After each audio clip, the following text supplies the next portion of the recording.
thing. Hey everybody, we're back with Not D&D, as you will now see because I have now updated our description to show that we are kind of playing Scion. We're not really playing yet because we don't have characters yet, so we gotta make some, and that's what we're doing. We're also doing this on YouTube, it looks like, because we're trying out streaming to YouTube too. So if you're watching us on Twitch, you can watch us on YouTube also. And if you have two monitors, you can watch one stream on one and one on the other. They're not any different. But, how do they know unless they try? Right. Well, maybe they're different. I don't know. So this is all sorts of new stuff. We're making new characters. We're experimenting with more streaming, and Soof is in charge of this circus. So, oh no. Yep. So I'll let him talk about what we're doing. So we are creating characters for Scion 2nd Edition. Right now we are getting started with the start. We're going a little bit different order than what the book recommends. And we are starting with identifying the paths for these characters that are being developed. We don't quite know what or who they are yet, but we're identifying an origin path, kind of where this person came from, a role path, identifying who this person is now, and a society or pantheon path, identifying how they are connected to the gods. And generally, it's a pantheon path. Society path is reserved typically for some non-child of God stuff. But I think for simplicity, I'd recommend play as the scion of a god, and we'll keep it simple for now. Yep. You may also notice that we have Chandler with us. So welcome to Chandler, who I think watches the nonsense that we get up to in D&D, and has not been discouraged from joining us for this other game. So yeah, so welcome to Chandler and Child, who I will let him decide whether the child is a featured part of the stream or not. Does the child get a character? And if so, maybe it's just the child. Yeah, like Chandler's a bounty hunter, and he has this child that he takes around with him that everyone wants for some reason. By a rat. It's all fun and games until his child starts eating endangered egg. Right. Oh, spoilers. Hope everybody watched that episode. Then the child gets spoilers I've ever heard. Yeah, if you haven't caught up on Mandalorian, you probably should now, because who knows what might come out. But yeah, we're gonna spend the rest of this being like, I would like to see the baby. I gotta catch up. I have not been watching the second season. Oh, it's so good. Behind right now. Oh no! You have to watch the last 2 weeks. Oh my goodness! I'm not gonna say anything, but big stuff. Yeah. Oh boy. Yep. Things are getting live stream. Things are getting real serious on Mando these days. Yep. And so if you're just joining us on YouTube because you've never seen us before, and we popped up on YouTube and you're wondering what is going on here, we normally play Dungeons and Dragons every other week. So we're in our between weeks of Dungeons and Dragons right now. And we were doing this other game called Blades in the Dark that I was running, but it turns out I don't have the mental capacity to do graduate school and also run a game. So for a while we were just doing some board games, and now Soof has taken over and is doing Scion as our off-week game. So if you like D&D, we'll be here next Sunday, shortly after 8 o'clock for some D&D. And also, we'll be dealing with gods. I love how it all connects. Yeah. Yep. Deities in every game we're playing right now. It's great. Yep. Just so many gods everywhere. Easy to deal with gods. Oh yeah. More gods.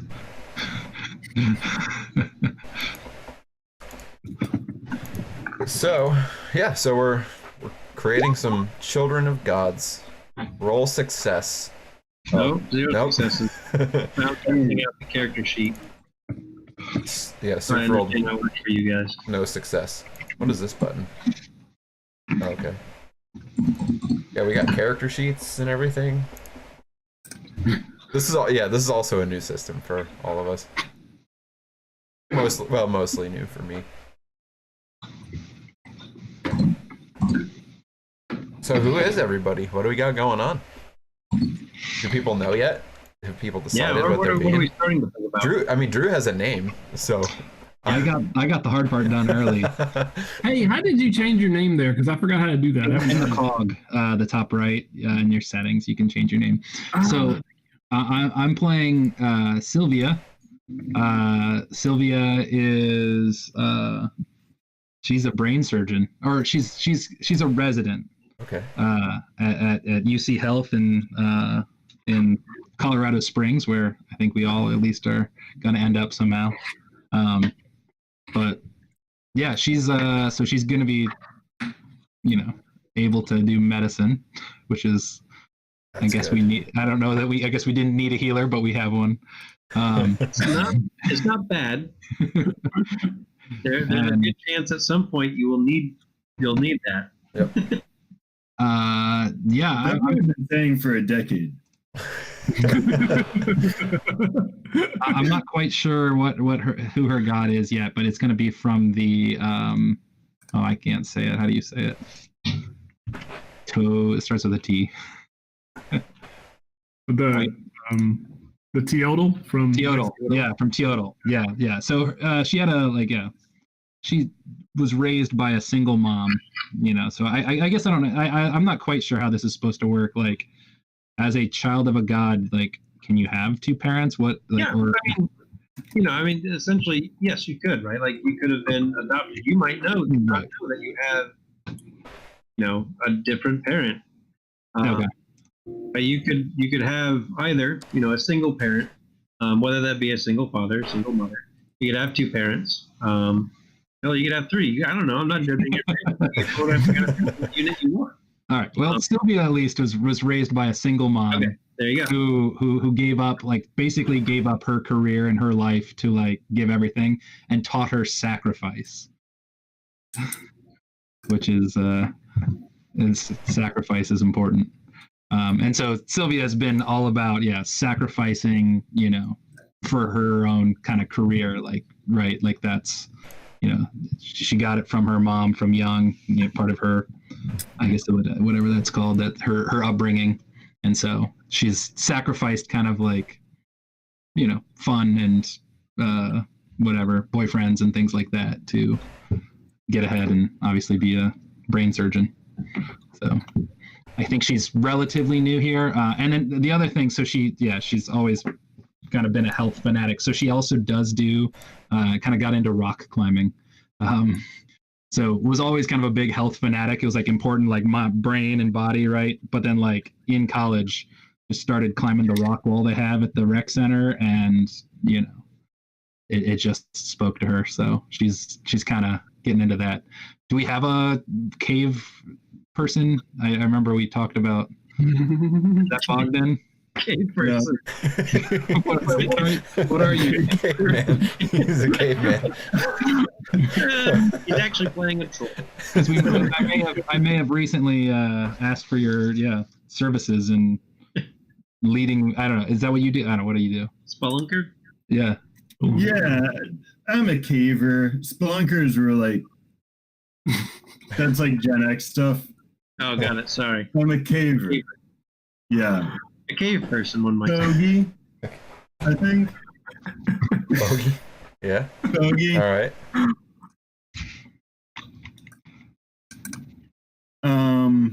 He's a caver. He's been working in and around Colorado Springs. I think. Oh, I meant to look up cave systems in Colorado, and I just didn't get to it. There are. It's just. Dang this. We'll work on that later. Yeah. But yeah, if you want to do an excursion, you want to see some cool things, you want to see her light, then I can get you there. Yeah, so Sylvia may have hooked up with Bogey to have a guided trip or something like that. I mean, hooked up with in a non. Interesting word. I mean, so far. I don't know. I don't know, but I mean, who knows? Not judge. does Bogey have a god, a scion that? Yes. Tied to Hades. Oh, geez. Good. All right. And as you go, you'll notice on the left-hand side in your character sheet, it does have a path. So in your notes, feel free to put more details. But in your path, put something simple. So I mean, as far as Sylvia, we've got a doctor. What is not quite doctor? What were you doing again? She's in a residency. Yeah. In residency. Yeah. Doctor in residency, right? Like that might be how you're identifying your role. Origin, child of a single parent, self-sacrificing. Society pantheon, scion of Teodal, or the Teodal pantheon, and you get more specific. So like that could be an example of a simple set of origin, role, and pantheon paths. Quick defining path there, and then of course feel free to put more specifics and notes. What else are we thinking? What else we cooking up? Oh, see, there's another name out there. We got a Desh. Dash. Dash. Hold on, I'm working on it. Yeah, fine. So Desh is from he's an investigative journalist who chose the wrong time to go into the newspaper industry. So as it turns out, he's out of work at the moment. Oh no. And so he happens to be in Colorado Springs looking for job opportunities. But his parents are so his parents are both Indian, but his mom actually has Thai descent, which is where the name Desh is more of a Thai name than it is an Indian name. Anyway, his father is a successful businessman back in India, and his mother is an advocate for those people who need it, also in India, especially women. But he's actually not interested in either one of those things. He's more interested in like the big questions, because he feels like this like drive to go find out what's the real purposes of the world. And so that's why he left home when it was time to go to college, and attended the Northwestern School of Journalism. And his parents would support him, but they assumed he would like come back to India and follow in their footsteps. And he was like, yeah, whatever. And he stayed around and took a job in Denver, and to support himself, because he's like, I don't want to my parents have money, but I'm not interested in their money. And of course, now he's out of money, so now he's like, I need to go find a job to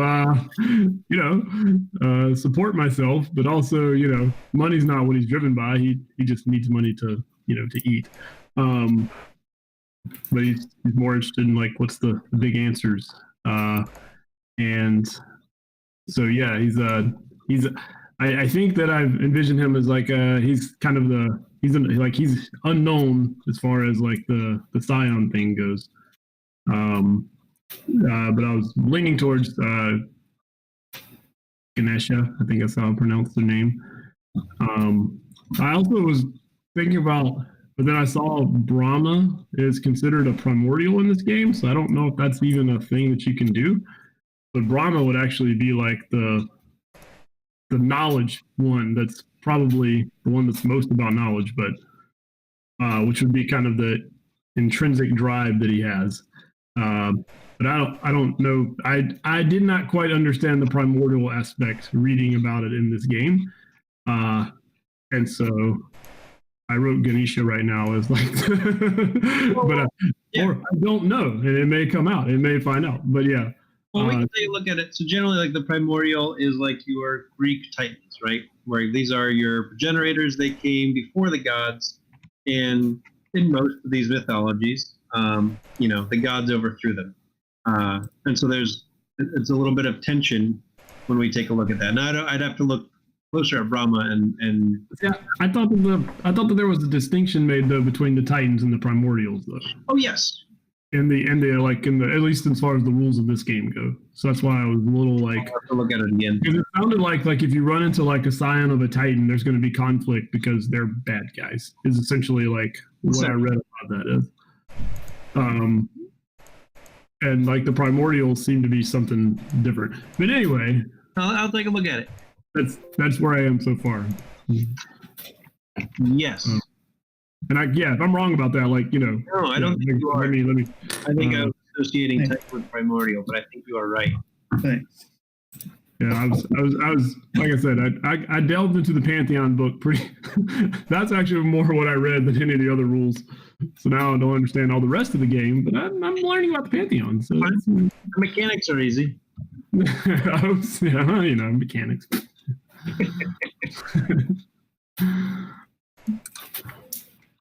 All right, it looks like since I put in my name next, I'm up. So my character is going to be Carter. He is a small town boy, just looking for adventure. So that led him to join the military at a very young age, and from there he is he's kind of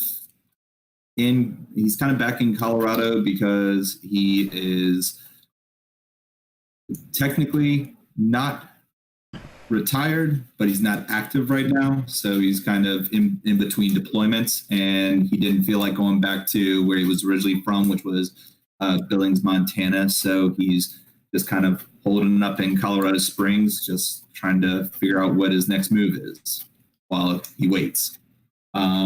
So that takes care of at least 2 of the 3 paths. For the Society Pantheon, he doesn't know that he is the son of Scotty, but he does know that his mother is not his true mother. So he's got a mom and a dad back in Billings, and he knows, but he has never been told the truth. Which Pantheon did you say? I'm sorry. Seer. A seer. Okay. All right. Well, I don't know what I'm doing yet. That's okay. So, Well, I mean, if you want, we can. I'm gonna do something. Josh doesn't have a name. Who's surprised? Josh doesn't have a name. I have to think of a character first. I liked your start you were talking about the other day. You don't want to go with that? So I've worked on that one. I mean, I've thought about that one a little bit, and kind of come up with a basic idea for that one, but I'm not sure I'm sold on it yet. I have fleshed that idea out a little bit, but we'll see. I don't know. I got to think about it. I'm trying to make sure that whatever I come up with, I really, really like it, so that I stick with it. Well, and so just like in D&D, Yeah. feel free to make adjustments. But I think one of the adjustments that we often don't make in D&D that I think is much more fluid here is character adjustment. So normally it's like, it's actually, I think I probably would want to switch these skills. Or like after playing a session or 2, you might go, actually, I think I might want to switch these stats. I feel like, actually it works better to have more wisdom than dexterity. I read something that like every session you can change 1 dot or something like that. Is that? Yeah, that's part of the natural change. And as far as 2 weeks from now or a month from now, I feel like, I like most of this character, but I want to change these characteristics. I want to change this, that, the other thing. We talk about it as a group and say, hey, the entire time, this was the character. All these things happened, or we do a little bit of retrospect as long as it's not major. Like, no, I didn't actually kill that person. You killed the person, but maybe you killed the person and you were a different person when you did it. Like, if we want to make character changes, we can make character changes. Over the coming sessions, and realizing that there's things that maybe you'd like better. So feel free to get an outline right now. hopefully by 2 weeks from now, it'll be much more defined. And by a month from now, hopefully, like Josh just said, right, you're going to find a character that you want to consistently keep playing. And if that means, doing some tweaking and adjusting to the who the character is and how you play that character, story-wise, that's fine. Right? We'll talk about that in, flashback, how those changes happen. So yeah, well, so my idea that maybe I'll continue with, and we'll see how it goes, is a guy who, was always kind of a bit of a slacker at most things, except for tinkering around with whatever he could get his hands on to tinker around with. Ended up finally getting a little bit of a drive, and ended up somehow, I don't know how exactly the career path goes yet, but somehow ended up working for Furniture Row Racing, which was a small NASCAR team that was headquartered in Denver. It was like the one team that wasn't in North Carolina. And they were pretty successful for a little while, but they were like a one-car team. And so I think the idea was that he worked at the headquarters in Denver, doing fabrication, working in the shop. And for whatever reason had somebody high up there who had a soft spot for him, and kept him on, even though he was a bit of a troublemaker outside of work, just getting in fights a lot and getting tossed in jail for brief stints, for assault, because he can't not like go out to the bar and have a couple beers and then get in a fight with somebody. And he got suspended a bunch of times, but that was enough for when Furniture Row got bought out and shut down as Furniture Row in 2018, I think it was. Yeah, a couple years ago. He was not hired by the new owner, because when you run out of when you don't have the person who looks out for you anymore, well, hard to keep a job. But he decided to stay in Colorado, rather than like go to North Carolina and try to get in with a different team. And just start his own garage. So he's been kind of scraping by for the last couple years. He does have a car that he built that he was working on when he was at Furniture Row that he races. There's a track just a little on the north side of Denver. So he goes there and competes. So he's a bit of an amateur race car driver, who also like builds his own stuff. His shop kind of barely keeps the lights on and keeps him fed, but maybe he'll get a break one of these days. And my idea was like eventually I wasn't sure about Pantheon or God yet, but I think my idea was that finally somebody was like, all right, this guy needs to stop just getting in fights for no reason. If he's going to go out and get in fights all the time, like we got to make sure it's for a good reason. So we're going to try to nudge him towards maybe not just fighting people because he's pissed off about something. Yeah. Who made some remark that he didn't like, or got in an altercation in the pits and he decided to just start throwing punches, that kind of thing. So cool. Yeah, I don't know, maybe. Are all his shorts cut off jeans? Not all of them. Not all. I mean, no. Come on. I mean, you've got to have a dress pair of jorts, right? Right. Right. Oh, and he has jeans. They're just not cut off yet. Right. Like you have to work up to that. Yeah. Yeah. It's dangerous to cut your jeans off around the shop. Like you got to full length pants is safer. Yeah. Cool. All right. Well, so looking in your character sheet, as I said, there's the paths on the left-hand side. If you haven't already, click on that little arrow next to the path. So type in some basic description for Origin, for Role, for Pantheon. Even if you don't have a god yet, that's fine. And it's fine if you don't quite know these things, but the next aspect is to start picking out what your skills are. What are the skills that are associated and kind of make sense for that path? For your origin, for what you grew up with, which of those skills, under skills up at the top, what tree makes sense for kind of what made you what you are today, your role, how does that define you as far as what skills really associate with the current role that you're in life? And what skills do you feel like associate with your pantheon or god? And that one can be a little bit trickier. So start with just origin and role. So Does it matter? times? So what? Can you pick the same thing multiple times from different? So you can pick. You can't do all three.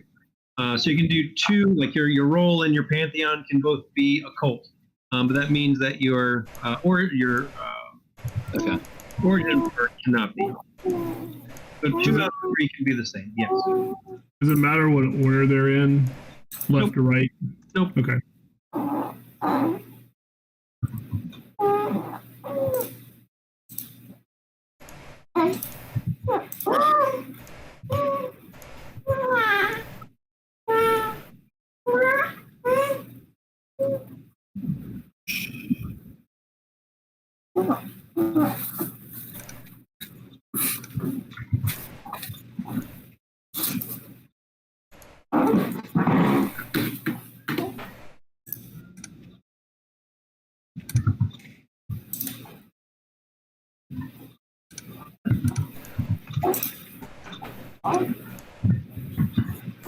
Pantheon.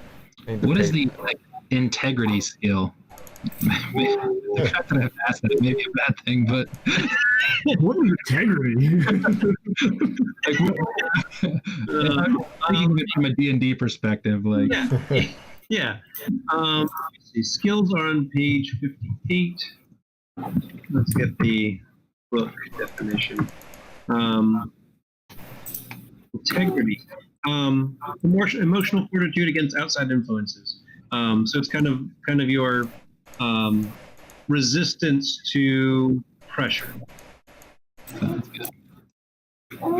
whether that be someone trying to manipulate you, someone trying to persuade you in a friendly way, whatever it might be, if that emotional fortitude. mhm.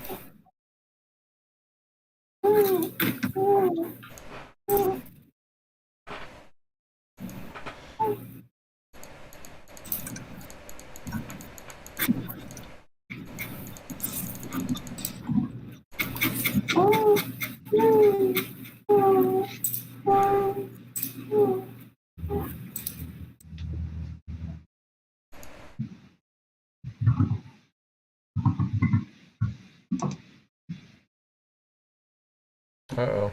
Johnny. Oh boy. Oh, he's back. Yes, sir. Cool. Mostly. We're just gonna act like that didn't happen. It didn't happen. Oh, I don't know what you're what? talking about. Nothing happened. I'd love to blame technology on that one, but I actually can't.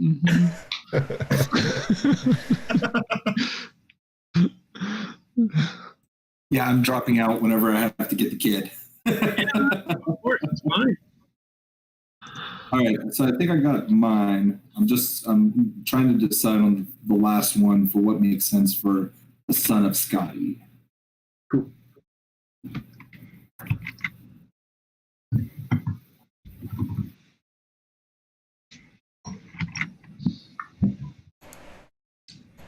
All right, I got some stuff in there.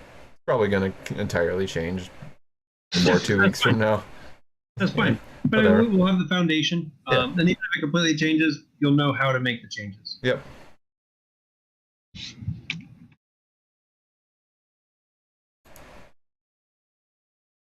And especially like the Pantheon ones might change, especially if you're not sure what god you want to be associated with. Because chances are either the Pantheon or the god is helping to inform those skills. Makes sense.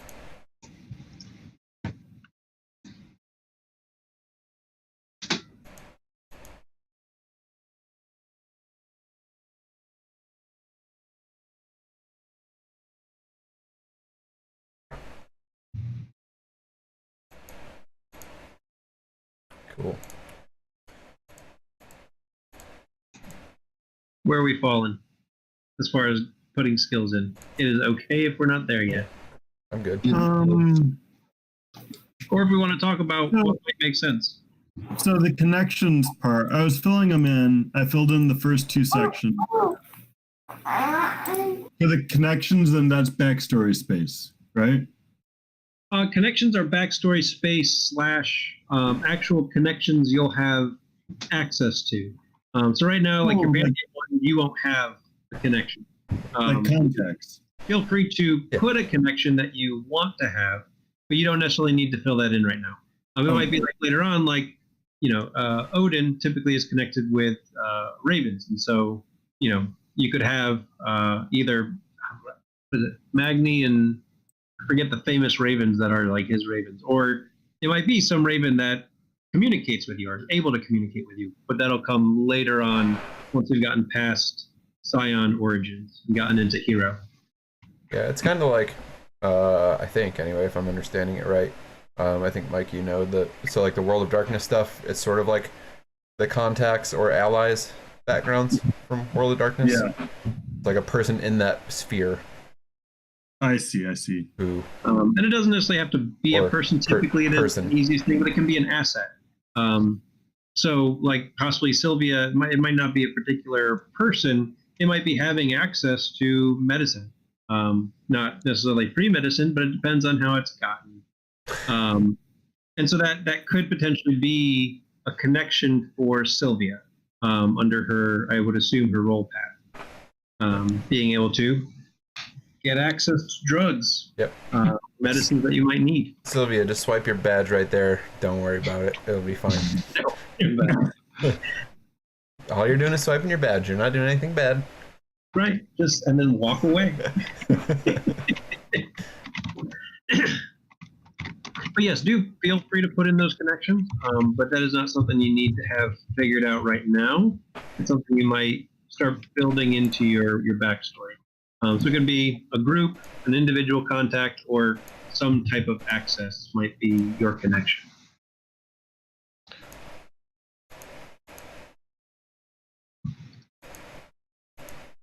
What are you thinking, Johnny? Nothing. Cool. I mean, a lot, but nothing.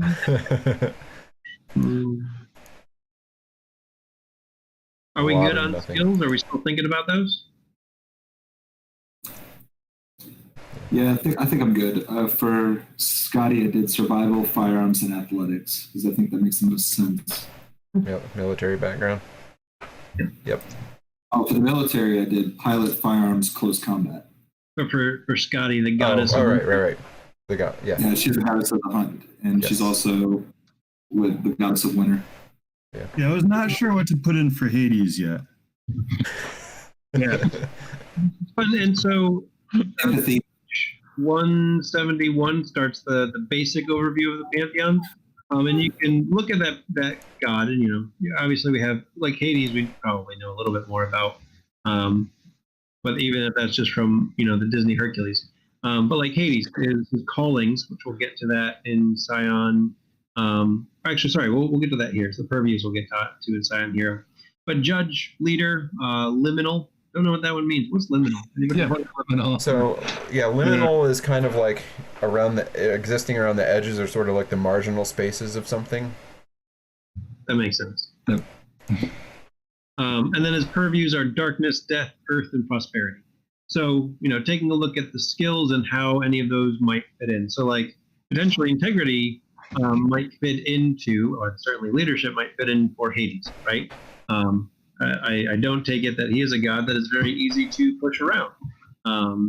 And he obviously rules the underworld, has some measure of leadership there.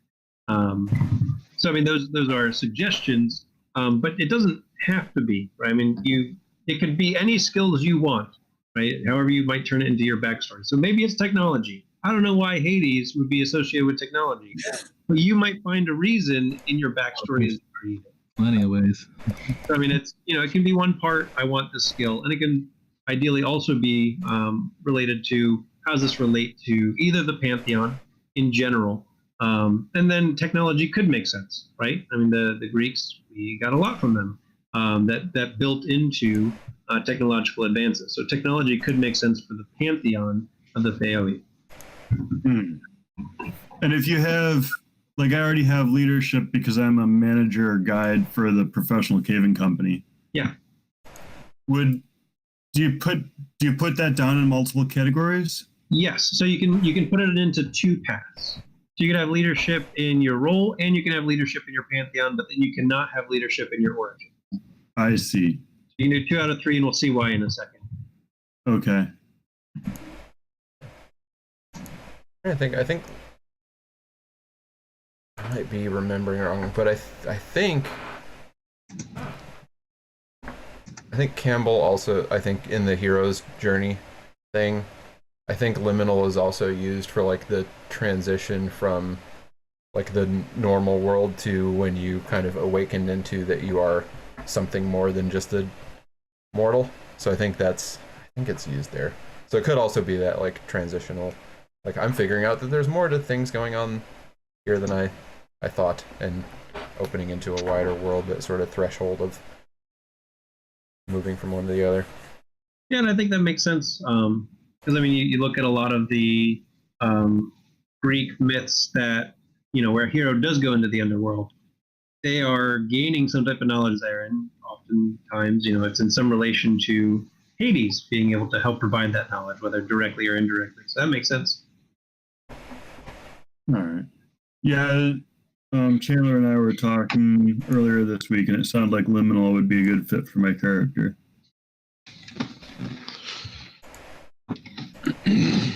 Cool. All right, we good on skills? Sure. And again, this could change later, and that's fine. Yeah. So then the next thing that we need to do is for each of these paths, you need to identify which one is your primary, secondary, and tertiary. And go ahead, like in origin, whatever you have typed out, put dash, and then either primary, secondary, or tertiary. And it's whatever you want it to be. So I mean, Pantheon could be your primary association for skills. These might be the skills that you are the strongest in. You just don't know why. Or, if it's related to your role, obviously it makes sense why those might be your strongest skills. It's what makes you, the professional or not professional that you are today in whatever you're doing. And same with origin, right? This is how you grew up. And so growing up that way, that led to these skills being primary. So pick one role to be primary, path. Pick one path to be primary, secondary, and tertiary. And that's kind of informing the strength of those skills and who you are. So primary, secondary, and tertiary? Yeah. Okay. So one path primary, one secondary, one tertiary.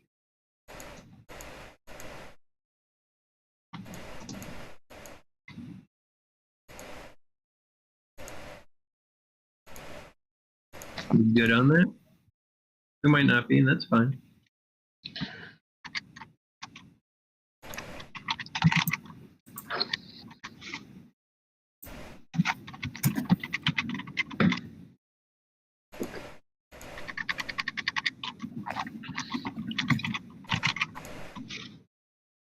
Everybody got their 1, 2, 3? Yep. Cool. So in your primary path, put 3 dots into each of those skills. So in the skills section, you got up to 5 dots. Put 3 into each of those 3 associated skills. Then for secondary, put 2. And if it does stack. So if you have leadership in one and leadership in a second one, stacks up to 5. And then for tertiary, you put 1 dot into each of those skills. Oh, that's kind of neat. Okay.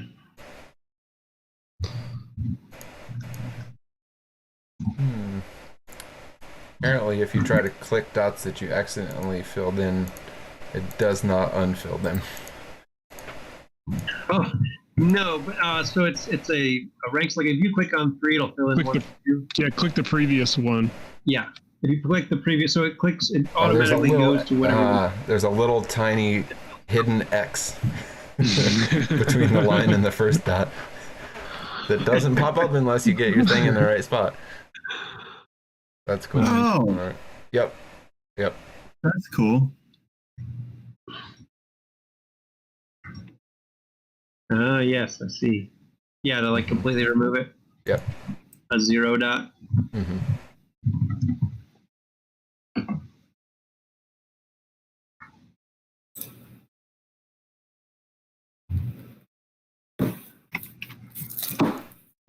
Cool. We good with that? Mm-hmm. Cool. So something to be thinking about, but we don't need to figure out right now, is for each of those paths, you want to be thinking about conditions of what happens if you overuse that path. So I'm going to use Sylvia again as an example. If the connection for Sylvia was having access to drugs, you could probably get away with it a little bit, right? Like every once in a while, something can go missing, and ideally you have a way to make sure that it doesn't come back on you. But if you overuse it, somebody might know and might find out. And so, what are the resulting triggers of that? And so on page 101, and this is all in the reference, or actually, sorry, this is in the origin creation document. But on page 101, it kind of gets into more of those specifics. So it's not something, again, that you need to be thinking about now, but it's something you're going to want to be thinking about before you ever, activate one of these paths. And so generally, there's two things that can happen. You can have path suspension and path revoked. So path suspension happens when you start to use it too much. Maybe the doctor over you comes down on you hard and really gives you a tongue lashing, and if you do anything else, like, you're going to be in major trouble. And then path revoked that's the major trouble. Like you are kicked out. And there's not a whole lot of coming back from that, but potentially there's some way to find a way back. So for each path, you're going to want to be thinking about what's the more major slap on the wrist, with the path suspension, and then the path revoked. What happens if you're no longer allowed access to that?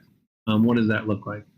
So something to keep in the back of your minds. But we'll move forward for now. That's something to be able to come back to, or feel free to do it as we go. Cool. Any questions on what we've done so far? Describe integrity one more time as far as the game is concerned. Yeah, let me go back to it. Like, what is there a page for the skills? It's like being an integrity to yourself, like being yourself in the face of, I don't know. In the face of pressure. Page 58 starts with skills. Integrity is on 59. Okay. So it reads, integrity reflects a character's emotional fortitude against outside influence or to resist leadership or persuasion. They use integrity to resist emotional swaying or to hide her own emotions. So I guess it's also a little bit deception in there as well. Integrity can be represented by some training techniques in military, special operations, or performing arts, or it could be an innate skill of certain characters. And they do, for each of these skills, they give a 1, 3, and 5 dot example of what that is. So like, if you have integrity 1, the lowest integrity possible, like you're a stubborn person, you're not easily swayed. 3, a dependable person, you might have some type of formal training. And then integrity 5, like you are an expert, you are experienced, you can resist mind control and torture. Like that kind of gives examples of the extremes of how effective you are in whatever that skill is. Got it. Other questions?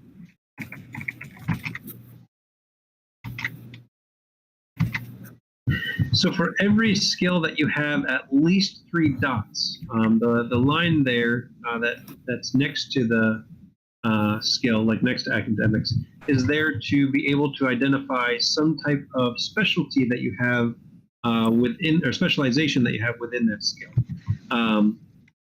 And so for, I guess the example that I gave in the document was occult. So in occult, you might have a specialization in specifically Wiccan practices. And so if you needed to use another skill that related to Wiccan, you would get a +1 enhancement, which just means an extra die to be able to roll. When you roll, and we'll get to that by the end of the night, how we roll dice, what we do with them. And so you're identifying, what's the specialization? So, Carter, I assume, probably has some firearms, and you might have a specialization in a particular type of firearm, not, a Glock 45, but pistols or sniper rifles, right? It might be a specific type of firearm that Carter has a specialization in. And that doesn't help in his firearms. Let's say Carter is in a situation where he needs to convince someone to give him the thing, whatever it might be. And so he's trying to persuade them with a gun. Having that firearm persuasion, having that firearm specialization, really looking like he knows what he's doing with it, gives him a +1 enhancement on the persuasion. So he'll get an extra die to persuade someone. Yes, you should give it to me because I have a gun and I do know how to use it. So that's what you're picking your specialization for. There are instances where it could be applicable to other skills. And it also kind of can help define character. So for each one that has at least 3 dots, try to identify some type of specialty. And if right now you're not sure, leave it blank and come back to it.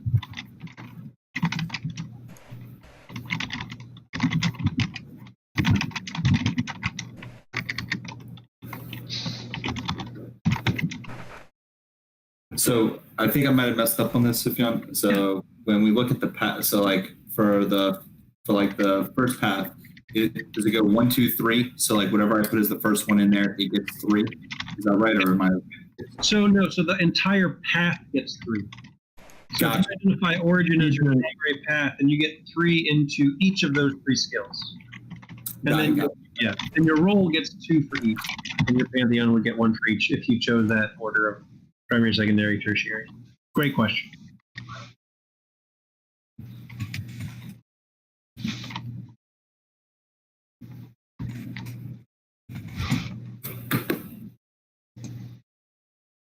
Are there examples for these somewhere? May have missed that. Or it's just come up with those off the top of your head. Well, I mean, because there might be, and if there are, I don't think there's a lot of special examples. Like there's a few examples, like close combat, great swords, could be your specialization. So no, I don't think there's like a list. And it might be something you don't do now. So like right now, like is there one you're looking at right now you're trying to think about? Nope. Just So like empathy. Yeah. As like a doctor, I have empathy was one of mine. Like how am I? What is? Yeah. Your specialization in empathy. Specialization in empathy. Yeah. Just great question. All right, let me look at. Yeah, I mean I remember some of the examples. Oh, sorry. Go ahead.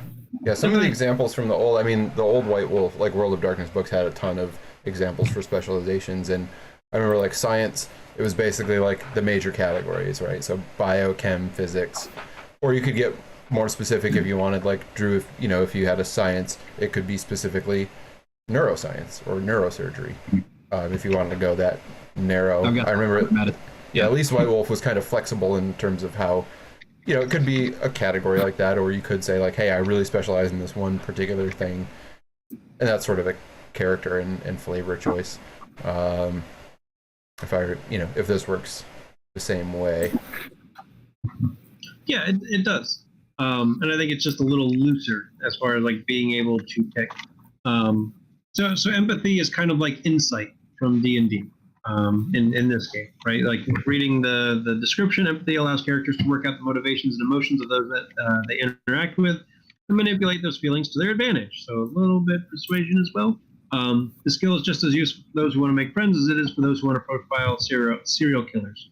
So like, being a doctor, like bedside manner, kind of could be your thing. And so, you might be in a situation where you are trying to persuade someone to calm down and to relax. Well, you got this. You really worked on your bedside manner, and that's coming from your empathy. In the persuasion of trying to help calm someone down, using, playing out, actually using your bedside manner, +1 enhancement so that your persuasion gets a +1. You can use it for more than just persuasion. I just gave 2 persuasion examples. Or like, and I feel like that's the kind of thing that could also cover like breaking bad news to somebody in a gentle way. Like that's bedside manner. So if it comes up where you have to tell somebody something without them flying off the handle, like even if it's not in a medical setting, that could come into play. And it can play into medicine. Having good bedside manner might make giving, administering medicine to someone easier. So for your medicine skill, having bedside manner and playing out the bedside manner as you're using medicine can give you that +1 bonus to medicine.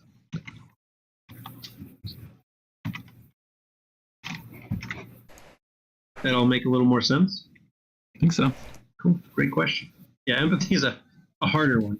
But that's where you lean on your backstory, right? Yeah.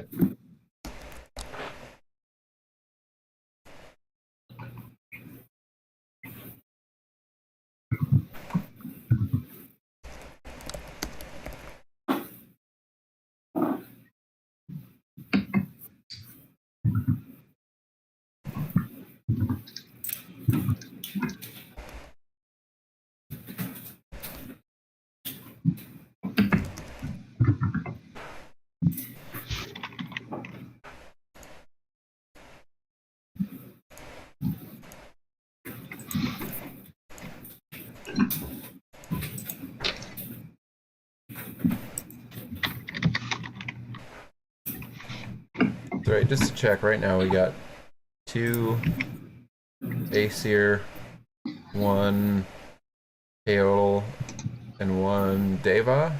Is that right? So what is the I'm just trying to remember what everybody's doing. is that's like Greek Roman? Is that Greek Roman is No. Yeah, Acer is that's Norse. So we have one of each so far. And So one we're more than welcome to use the common terminology we're used to. Right? Like we can say Greek. We don't have to say Theoi. Okay. Wait, Or who's Teo. We can say Theoi? along the Aztec. Okay, right. Now I Because remember. a lot of those are associated with the Aztec gods.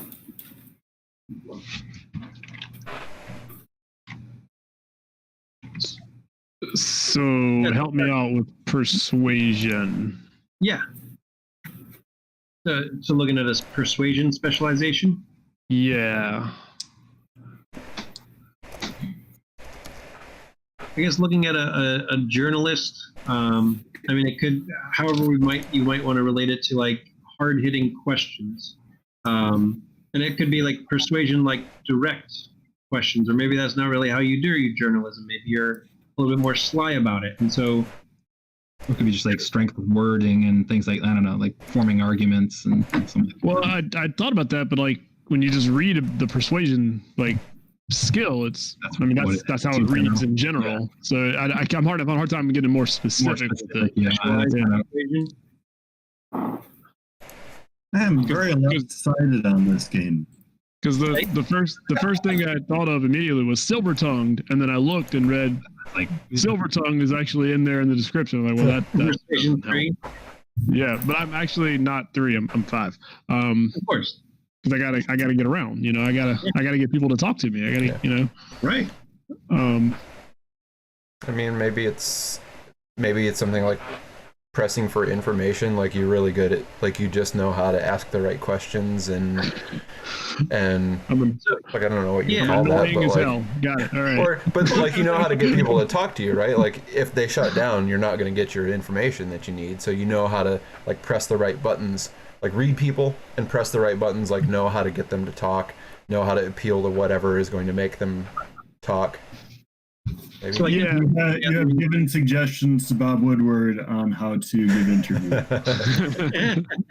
But yeah, so the specialization would be information gathering.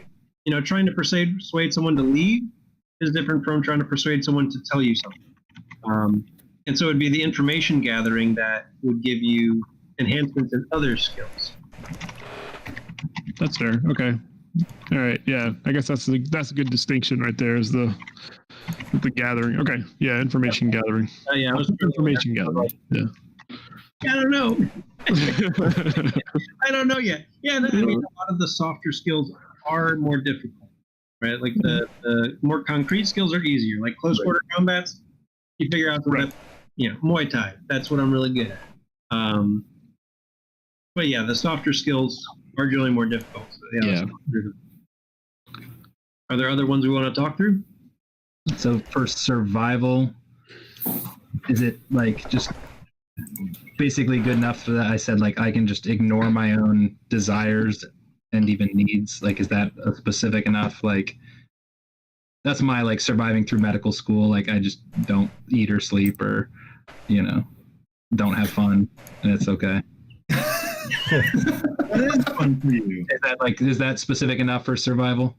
Well, so the survival skill is more about like survival in D&D, like a ranger's use of the survival skill in tracking, in gathering food, in living Taking that skill then. you know off the land. But I mean that can fit into like an urban ideal, and so being able to survive on Yeah, I was going with more like the urban like survival. I can live off a box of Cheetos and like I can make it a week. and so I'm just trying to think of how to make it more specific. Like you buy that big box of pasta and you portion it out. Just enough noodles to keep you going every night. Yeah.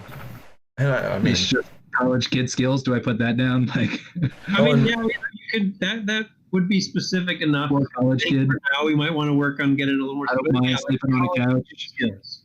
yeah, and maybe she not. I mean, maybe she knows some places around. Like she was scraping by to get through. Yeah, like where to go. Like at the end of the night.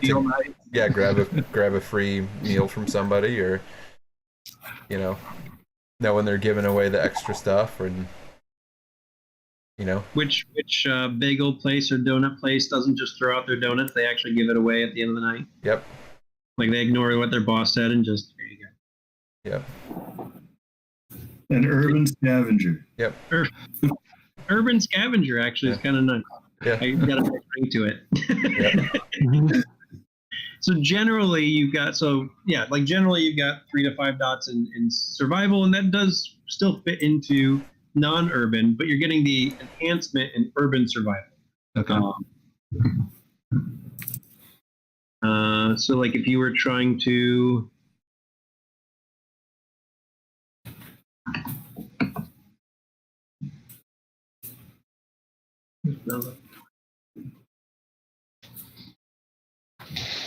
like if you're doing some type of investigation in the city and it made sense that your urban survival would fit into that, then that type of investigation would get a +1 enhancement. Okay. And maybe Sylvia's taken her rock climbing hobby out into the wild and gone on some trips and done some camping and climbing and learned a little bit about how to survive out in the wilderness. Rural survival. Yeah. And maybe that's like the base skill. That's where that it's all just stuff ignoring came your from. needs. That's really all it's about. Just ignoring it till you get back to somewhere you can eat. Yep. Yeah. There you go. Little sacrifice. Cool. Other specializations we want to talk about?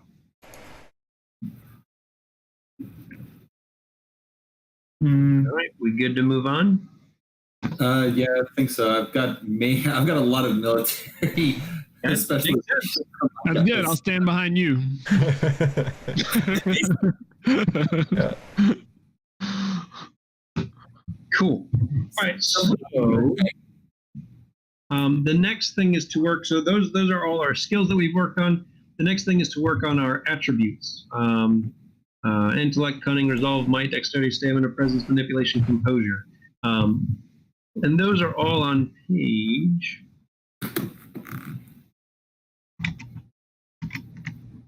62. maybe, I think so. Sections. Yes. Yeah, your arenas are on 61, 62 for deeper specifics, but they fall into arenas. So that's the vertical. So there's the mental arena, physical arena, and social arena. And so we're again picking a primary, secondary, and tertiary for those attributes. Like, what is your primary arena? Are you more of a mental, physical, or social person? And in each of those attributes, you'll go ahead and add you'll distribute 6 dots. So they all start at 1 dot. Everybody has at least 1 in all of these. And so you're distributing 6 dots beyond that. So you can put, actually, I'm trying to remember. And it stops you from going above. No, you just can't go above 5. So, I mean, you could put, 4 extra dots into, like if we're looking at Desh, possibly more of a social creature. And so that's your major attribute. You might put 4 dots in the manipulation, and then put another 2 dots into presence, or 1 dot in presence, 1 in composure. Or you might split it equally, put 2 in each. So in your primary arena, go ahead and put, or distribute 6 dots. Your secondary arena, 4 dots, and your tertiary arena, 2 dots. 6, 4, and 2. 6, 4, 2. Okay.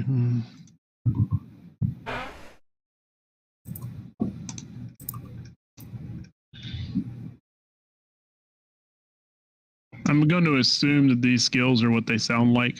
And then Yeah. I These think. attributes are what they sound like. Yep. Yeah.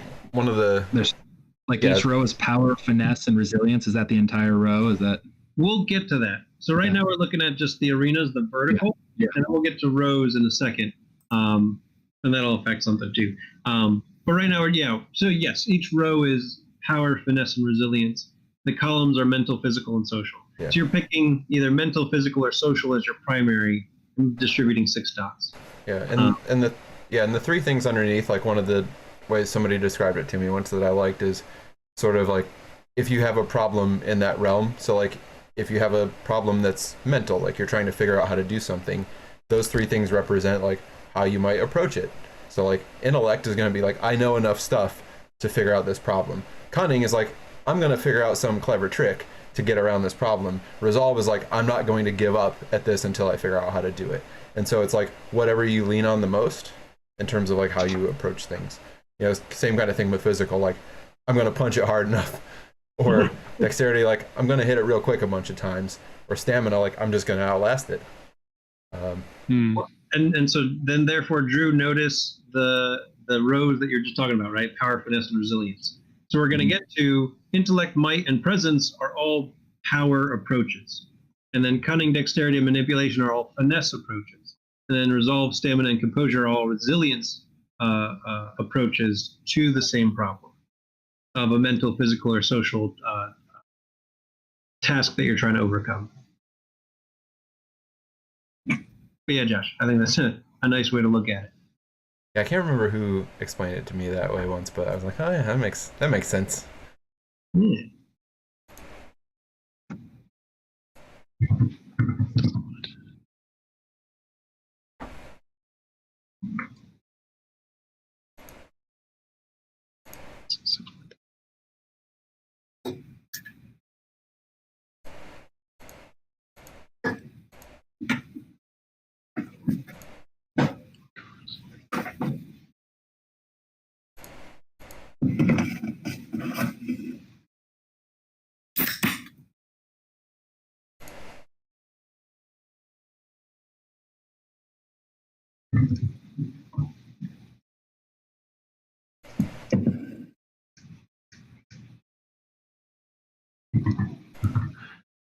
Do attributes improve over time?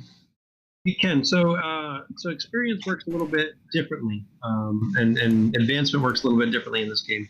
So in D&D, eventually you get enough experience, and then you level up. In this game, it works. No, it's not like necessary evil either. You gain experience and you spend experience. And we'll look at character advancement before we finish out the night, so you can kind of gauge like, okay, like this is how much it would take to advance this thing. So yes, you can advance it by spending experience. And then as we get more powerful, so getting into hero, demigod, and god eventually, the number of dots that you have access to increases as well. So five is not the limit. It's just the limit for mere mortals.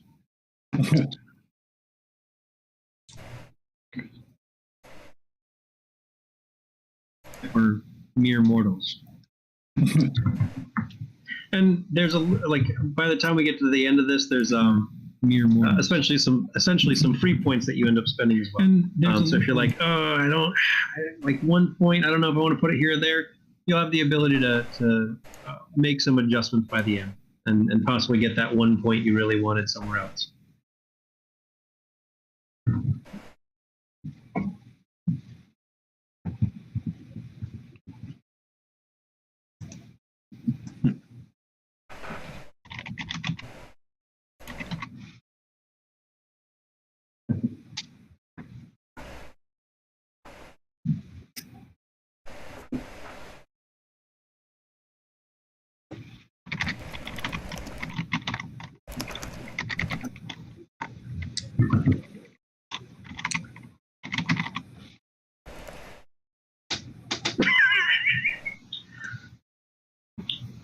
I'm just reading Josh's new name.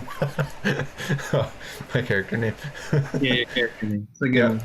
You guys are gonna love it. One day you'll see it at some point. Just watch this stream.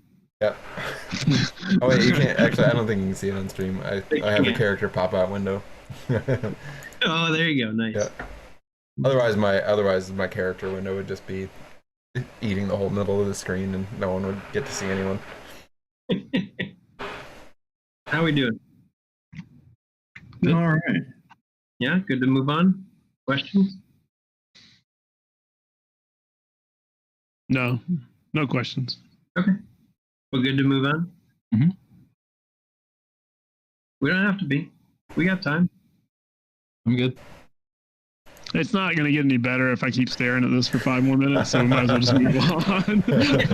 I'm like, what if I change this? Then I'm going to be unhappy. What if I change this? I'm still going to be unhappy. Just leave it. Again, we might see some of the happiness come back as we move forward. It's okay to be unhappy too. And it's okay. We can adjust. Ignore your needs. So that's your primary, secondary, tertiary arena. Pick one favored approach. So it might be that no matter what situation you come across, you tend to power through it, or you tend to finesse through it, or you tend to be resilient. Whichever one of those three you pick, first put it in your notes at the bottom. Just identify approach, and then colon, and then either power, finesse, or resilience. And then in that row, add 2 dots to each of those attributes. So if you pick power, you'd add. Let me make sure. Yep, to each. Add 2 dots to. So if you pick power, you'd add 2 dots to intellect, 2 to might, and 2 to social. And now, if that changes some of the choices you just made, feel free to redistribute those dots, and then pick your favorite approach and put 2 dots in each. 2 dots to each one? Each one. Wow. So if it was resilience, 2 resolve, 2 stamina, 2 composure. If it would put anything above 5, you can redistribute that dot to the same arena, so vertical. So let's say you really wanted to go with resilience, but that would put your stamina at 6. Well, then you can put 1 extra dot in dexterity or into might. So yeah, if you need to do some adjustment, I don't know if that helps you, Johnny, but if you need to do some readjustment, to go, all right, great. And then each row, or in that row, feel free to make that adjustment. I do one thing really well. I do nothing else, but I do one thing. Well, and that can be fitting, right? Like we take a look at some of these heroes and some of these gods. Yeah. There's a reason they're associated with something. It's because they're really good at that thing. Mm-hmm.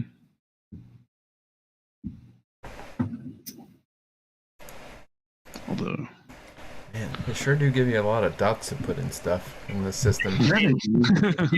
They're generous with dots. Yeah. With that, Because you're going to need I'm them. shocked by the amount that I have filled in right now. Yeah.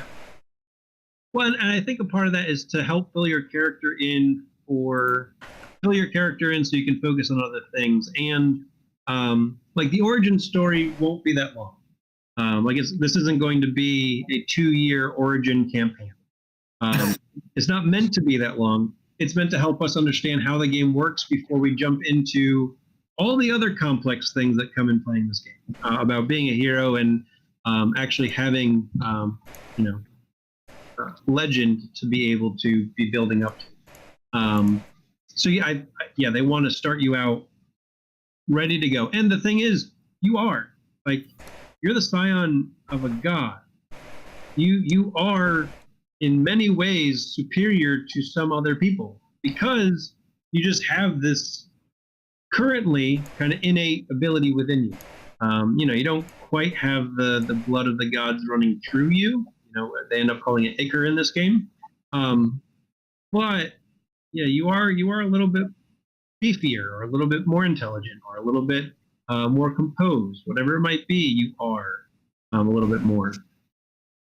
Like you are meant to be a little bit exceptional, but still stuck in this world where you have struggles and woes.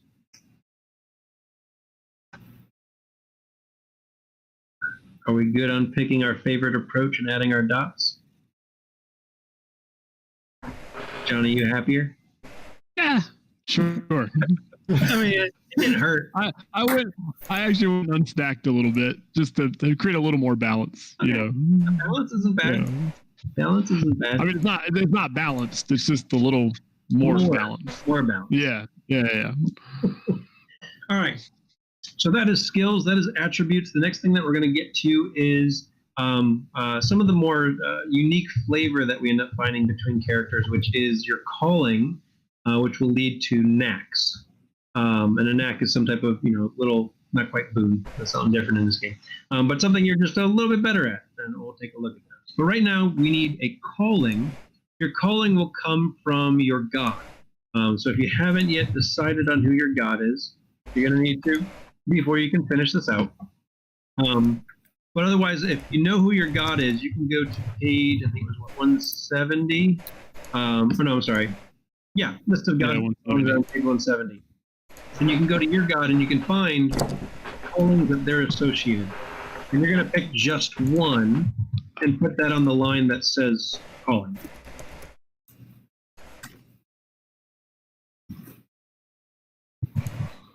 Okay. Yeah, it's also in the Pantheon's book too. Mm-hmm. Yes. If you choose to. Does it explain those callings a little better somewhere? Is that on 170? That's in the Origins book. A simple breakdown is on page 98, and a more extensive breakdown on 105 for what those callings are.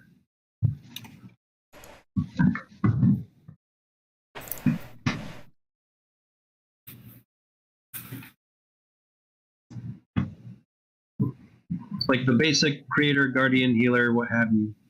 They've got basic descriptions on 98. 98.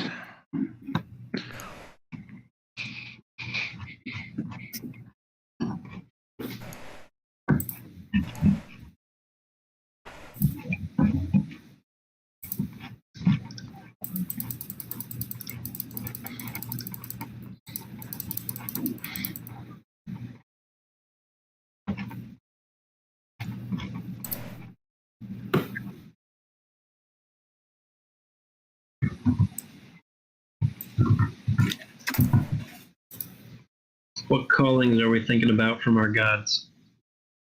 Hunter. Hunter? Makes sense. I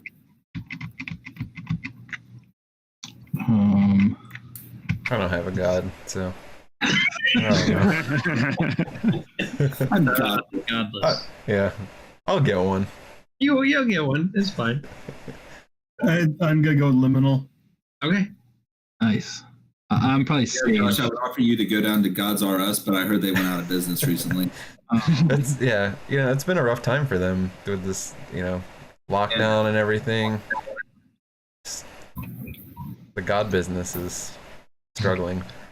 Just words vanishing left and right. Yep. Oh, come on. Tie it back for you guys. Come on. I Yeah. picked up on it, but I don't want to say anything.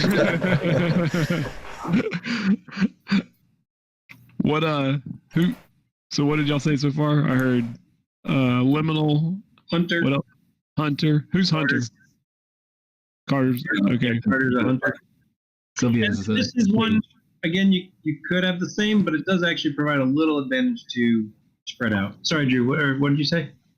Sage. Sage? Yeah, this is fairly limited. I kind of would say Sage as well. That's fine. Yeah, because I don't. Because even within that, you could have the same thing, or you could have something different as we look at next. True. Yeah. All right, so I don't want to be the leader again, y'all. All right. He's trying. All right. He's trying to take over. Take that mantle, please. you're leader now. So that's your calling. Make sure to go ahead and put that on the calling row. Number 1, I think is what it says. And you're going to pick a knack. So on page 105 starts all the origin level knacks. Things that you're just like a little bit better at. So for example, with liminal for what was it, Bodhi?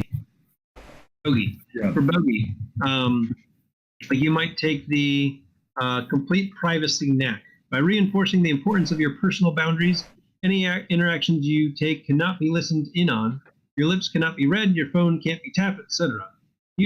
By use of mundane means, at a +2 difficulty to attempt to tail you. This protects only against covert attempts to invade your privacy and offers no protection against airport security going through your luggage or rivals breaking into your apartment. So it just makes you that much harder to pursue. Because the liminal that they end up going here is, I think, the second one that Josh was talking about before, which is ease of message and travels and drawing upon the silence at the edge of the mortal perception.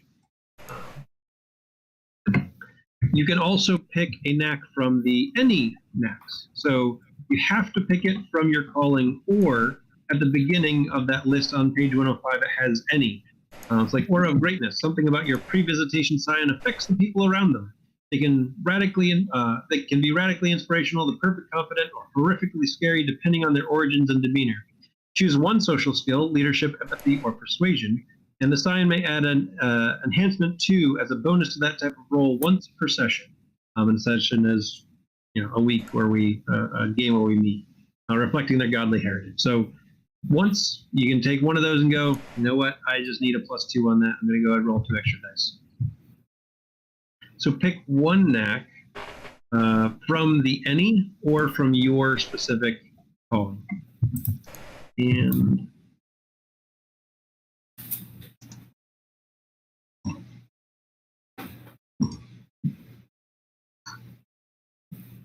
then if you click add right under it, you'll be able to add the knack skill and calling.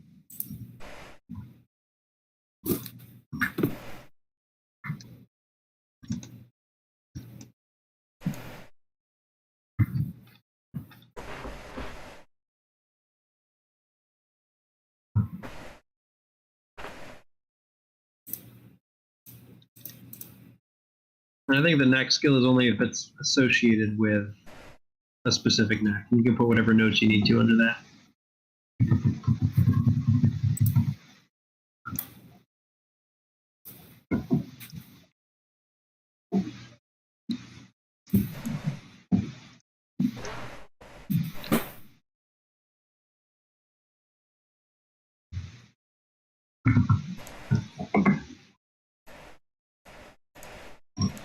Will it tell you if it has a knack skill associated with it? It will. So like the one we just read for liminal, you associated with one of those. And so you would pick whatever the 3 I said. Yeah. No, sorry, that wasn't liminal. I apologize. That was the any knack. Yeah. Or of greatness. Leadership, empathy, or persuasion. Otherwise, just leave it blank. Okay.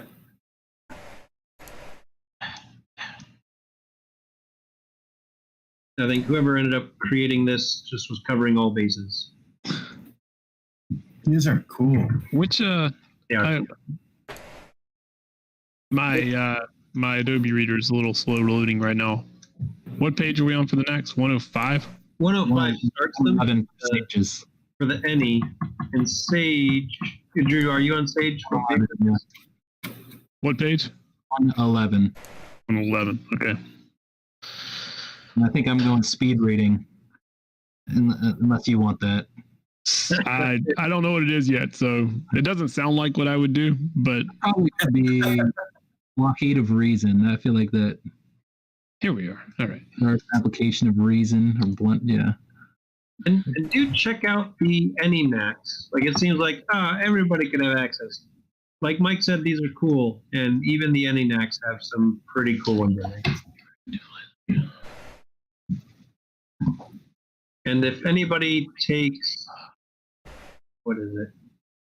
Scent the Divine, you'll need to let me know. So I can make sure to. I was debating between that one and the one I just sent you.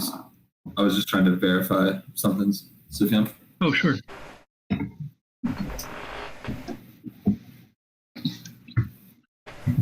Take a look.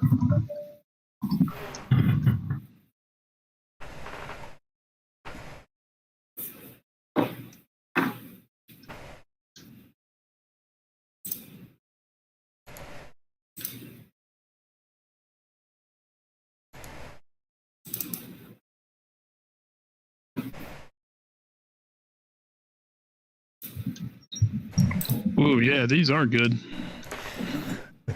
Right? Right.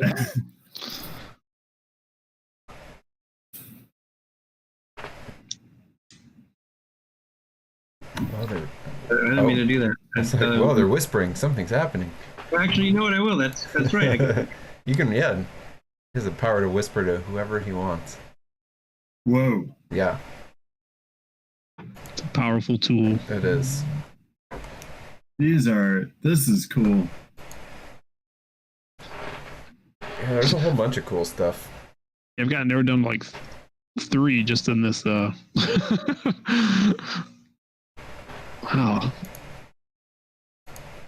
Reading the Any will make this more difficult.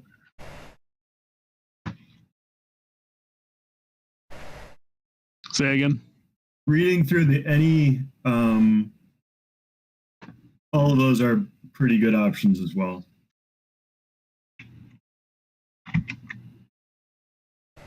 Yep. I don't know what a momentum pool is, but that seems like a good thing. Yeah, there's something there's some way to get momentum. I don't know what exactly it does. Doesn't failing give you momentum? That might. How it was described to Mike as like if you roll poorly, you get extra dice. You get, Oh yeah. What was the once you add a knack, there's a knack skill and a calling or a guide. What are we supposed to do with those drop downs? I think if your knack has a skill connected to it, you put it in the drop down. Okay, it would specifically say in the knack. Yeah. So I don't. Yeah, like one of the liminal ones has 3 different skills Okay, attached to it. so you may not have to do anything with that. Right.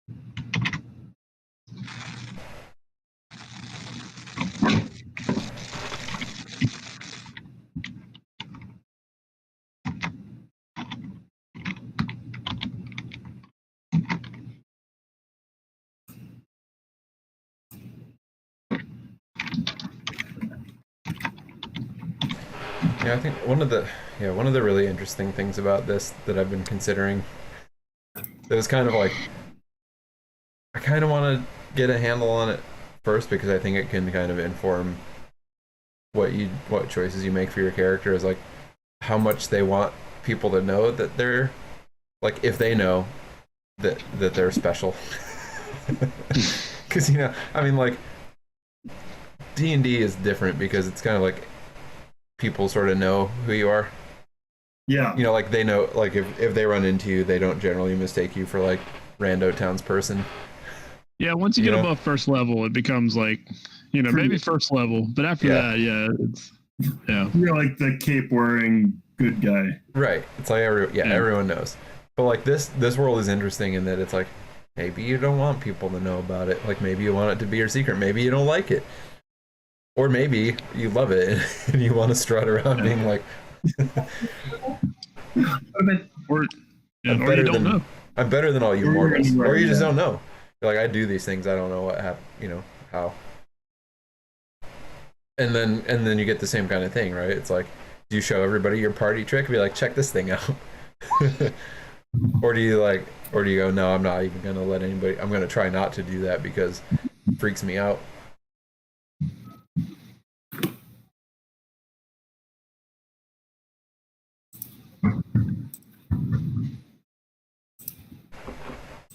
All right, I got mine.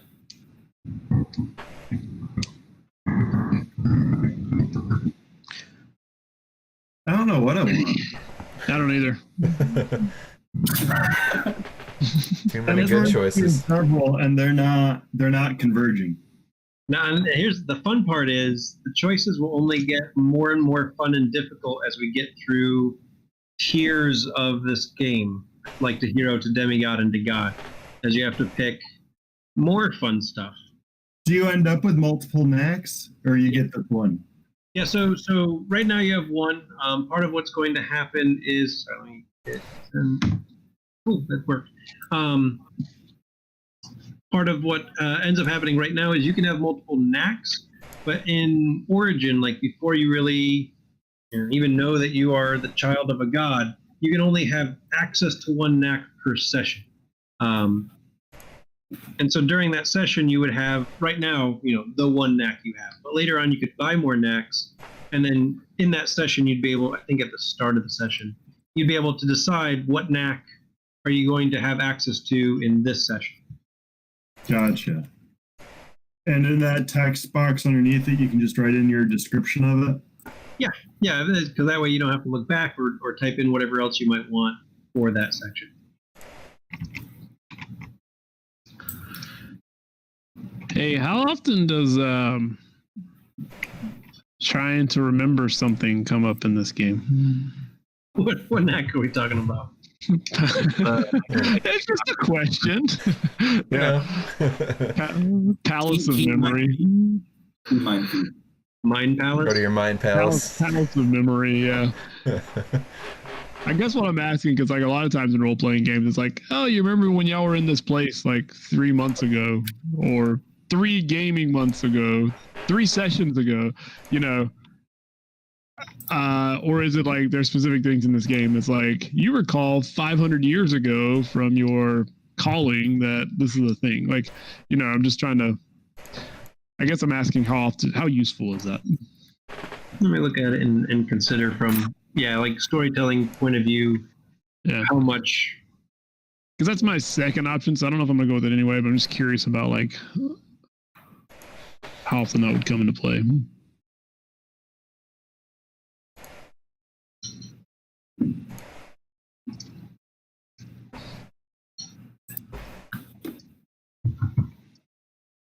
I think it would depend on how we go about things. So, I mean, if we are, I'm sure at some point it will happen. Yeah, I mean, if we're in a situation where, you need to remember how to get back to somewhere, or need to remember the details of some place you were in, without necessarily getting the ability or the chance to write it down. Or to draw it out, or to otherwise memorize it. Could be very useful. So I think it's situational. It probably won't come up as often. I mean, thinking about, most of the things that we do in these games is we don't do a whole lot of history checks. Like, yeah, we generally, you know it, you remember it. But when we do, that would keep you from having to make any roll. You'd be like, yeah, I remember that. Great. What do I remember? Okay. You should get it and then just lean on it really, really hard. Really test my ability to remember anything as a story. Nah, never mind. Don't worry. We're not gonna do that one.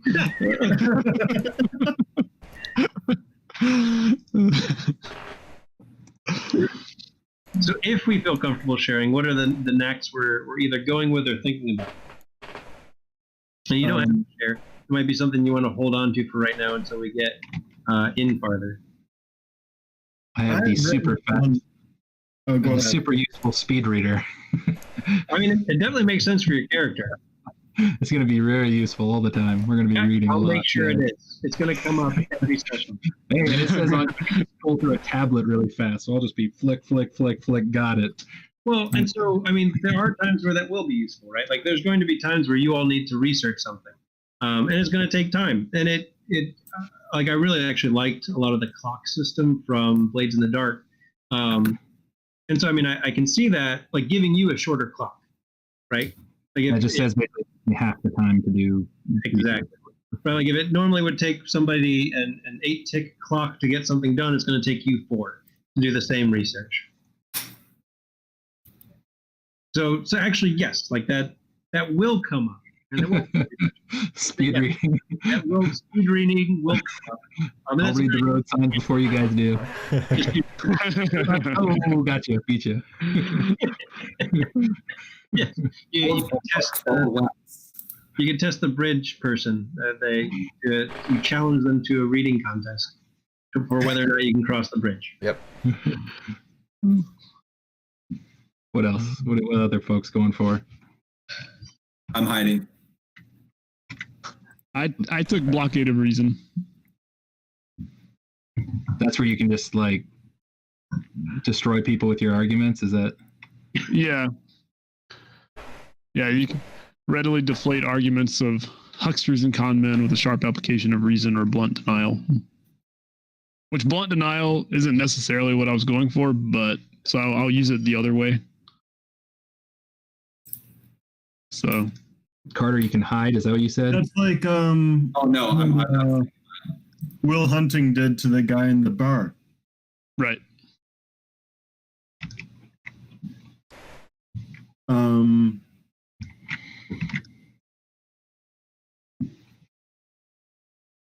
I have one written down right now.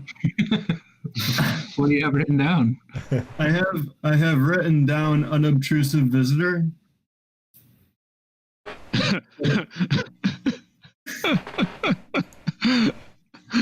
Like It that. could just as easily be experienced traveler or beyond memory Like or unerring delivery. I don't have anything.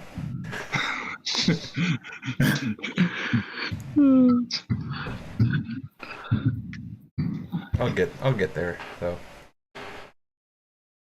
Yeah, you will. Yeah. Over the next 2 weeks. I mean, I know you're never busy, so it'll be fine. But you go over the next 2 weeks, reach out. Yeah. And like if you want to hop on and chat, or you want to, you just have an idea you want to pass by me, then we'll just chat about it. I'm a lot less busy now. That's right. As Yeah, because in- what was it? Wednesday was when you turned everything in. yeah. Or are you on semester break? Yes. Officially. I'm officially done. I turned in my final couple things on Wednesday. Nice. This week. Wow. So, yep. That's it. Free time.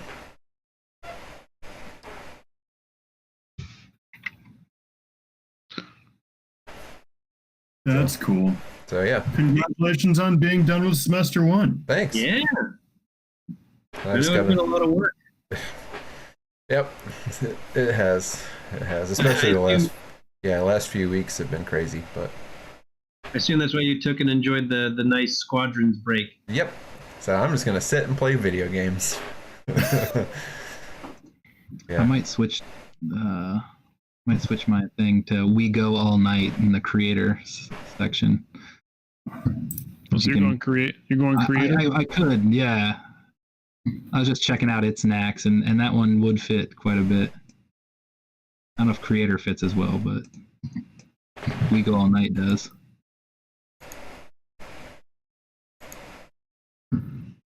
Any thoughts, Suf, with that? All right, say again. Do I look more at, like, so there's a knack. Creator was a potential, I don't know what you call it, option. Calling. And then there's the knack We Go All Night. Yes. Which I feel like that knack would fit me. Creator, maybe not as much, but the knack does. Should I focus more on I mean, the well, the calling or the knack? I would focus more on calling, unless you're like, that knack's cool. I want it. I'll make it work. That's Okay. fine. But I would focus on the calling, right? Because Okay. that's meant to help guide your character. What does the... Oh, go ahead. I don't know. I guess the only other thing I was going to say, it influences what other knacks you can get. Because right now, if you pick Sage, you will have any or Sage knacks that you can pick up moving forward, unless next 2 weeks, next month, you're like, actually, I do want to go creator. Let's go with creator, and then of course we just switch and be fine. But yeah, so it informs some future decisions as well. So I'd pick calling over, that feeling more appropriate to the character, because speed reading is still appropriate to the character. Like, yeah, you got to get through medical school somehow, and speed reading might just do it. I still go all night. It's just not magically or godly. Right. It's like a normal person. Like a normal person. They actually go multiple days. I can just go one night. Right. Well, I mean, you just get twice as much done in that same night. Mike, what were you saying? Oh, I was just circling back to the knack skill. Is that any skill that we want? That's what it would need to be associated with if it's specified. So there's no, for a lot of these, there is no knack skill. Like for Aura of Greatness, you pick a social skill, and then you'd identify what that knack skill is. All right, and then calling versus guide. I think these are right. We don't know what guides are. I assumed it was calling. It is calling. Guides, we're not quite getting into yet. So to the right of on your character sheet, to the right of callings are birthrights. Yeah. And a guide is a type of birthright. But we're not there yet. All right. And so I think knacks can be associated with guides. No, sorry, not. Yeah. The knack can be associated with a guide.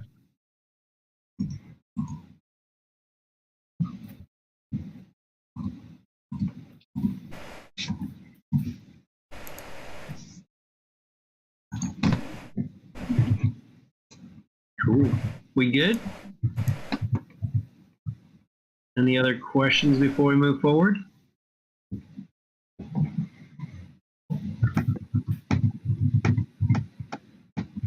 All right. So, the last thing that we do, they're not too bad. So everybody gets 5 free skill dots and 1 free attribute dot. So feel free to add, and again, they can go up to 5. It can go up to 5, like normal. If it was at like 1 or 2 and it goes above 3, give it a specialization. So you have 5 dots to add to skills, and it can be a skill you had nothing in. So you might be like, you know what? I also want to have this skill. Feel free to put 5 dots in it if you really, really want to. And then 1 extra attribute dot that can go into any attribute as long as it doesn't go above 5. The other thing you're going to pick is either 2 additional knacks or 4 points of birthrights. Now, we're not really doing birthrights yet. And so if you want to, if you're like, I don't really want any more of these knacks, there is equipment that you can have. And there's not really like a, in this in D&D it says like, you get this equipment. There's no necessary starting equipment. It's what makes sense, right? So Carter's probably going to have some type of gun, and he's going to start with that gun. And it's going to be a basic gun. Like it's not going to be any kind of crazy special gun. If you guys would like, if there's not 2 additional knacks that you'd like to pick up, feel free to do 1 knack and 2 points to modify an item. And so equipment.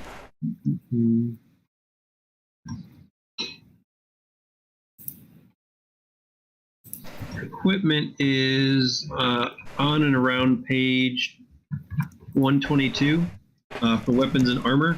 And so if it's something that your character would have for some reason, feel free to pick that up and feel free to make some point adjustments. We can take a look at that and talk about it if you want.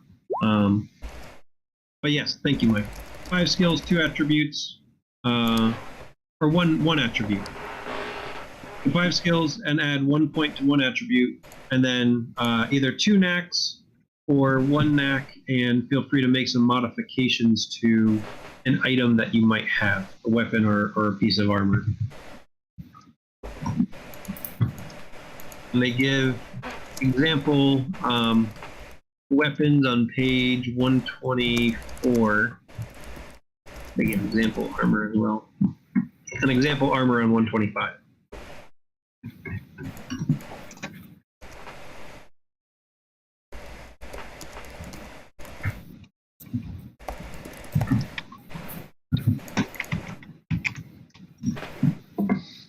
And of course, again, those knacks are coming from your calling or from any. And that'll be your pool you can pick from at the beginning of every session. Whatever you think will be useful.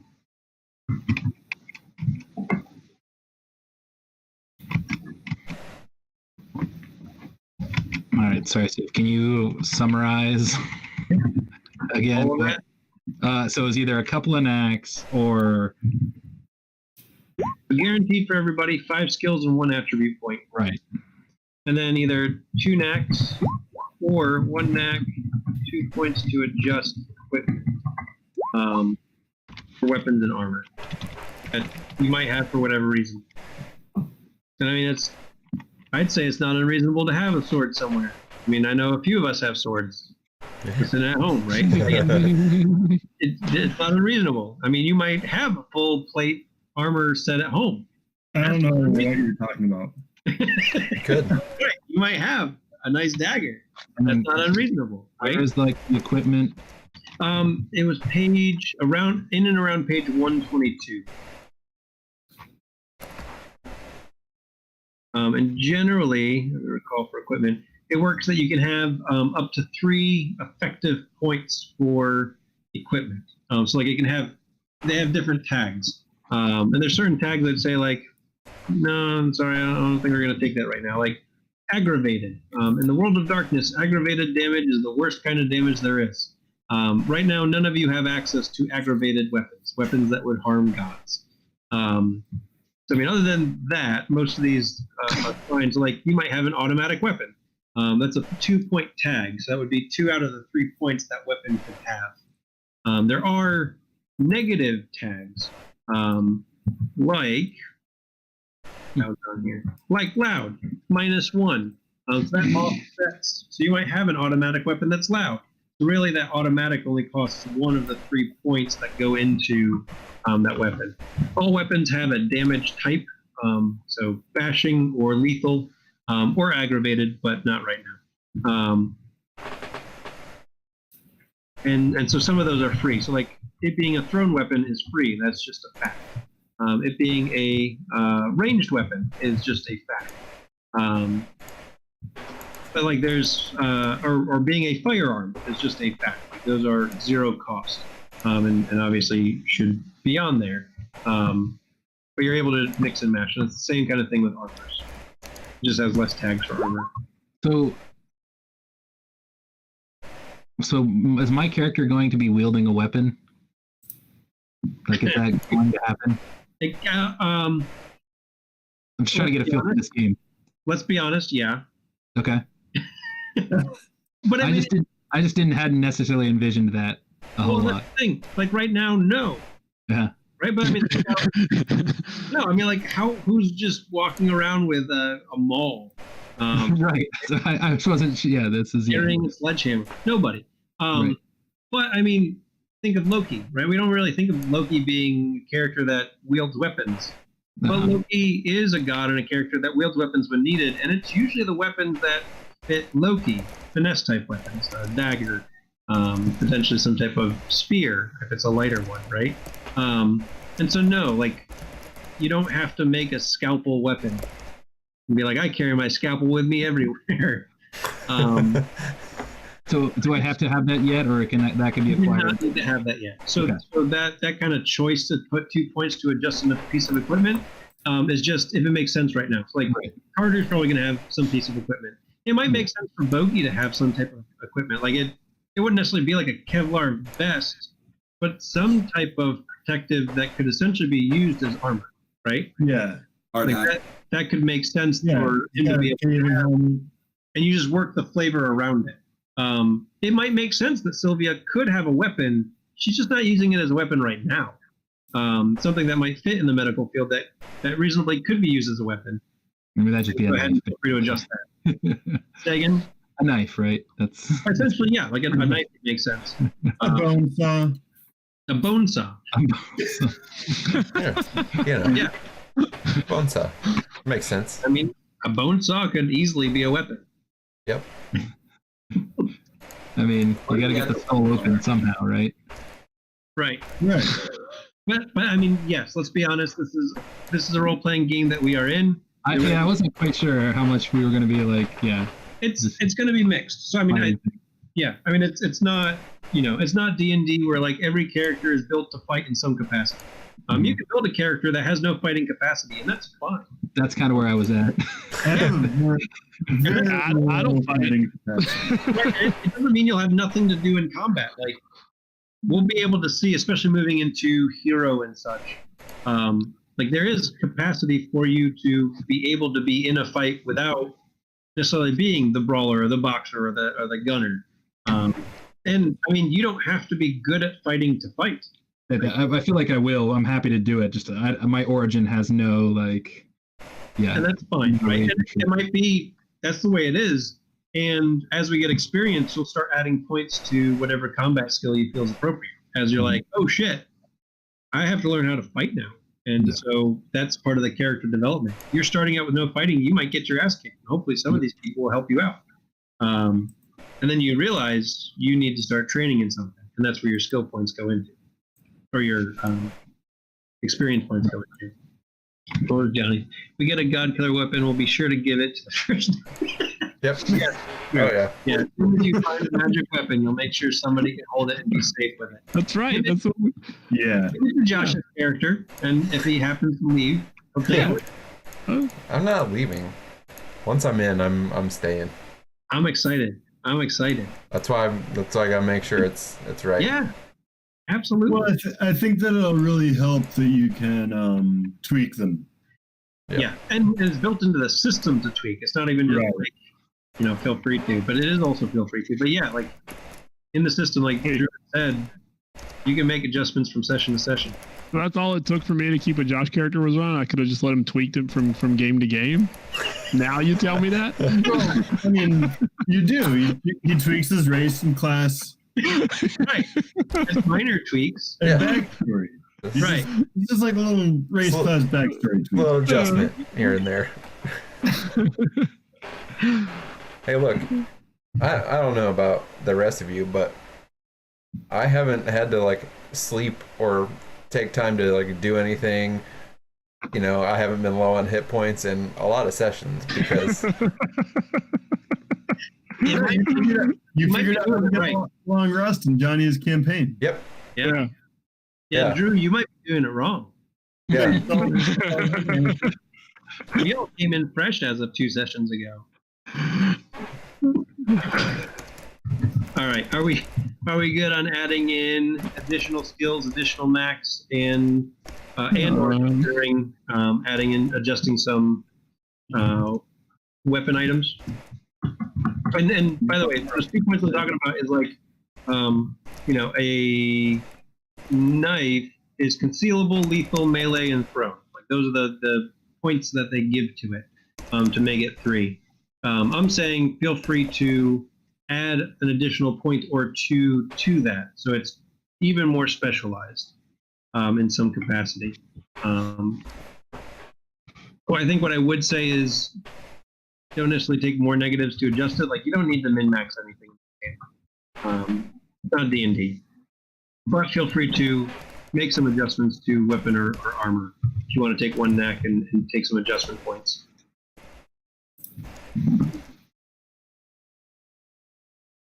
Yeah, all that said, are we okay on this part? I mean, I'm not done, if that's what you're asking. Yeah. Keep going. Keep going. It's hard not to overlap with you, Johnny, if we're filling So up. I took Palace of Memory as a second knack then, after we did all that discussion about it. I didn't know if we were going to knack, so.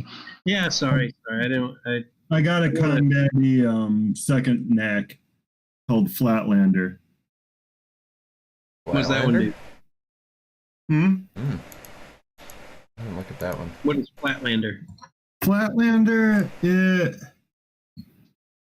when you make a close combat throw in a range attack, you gain access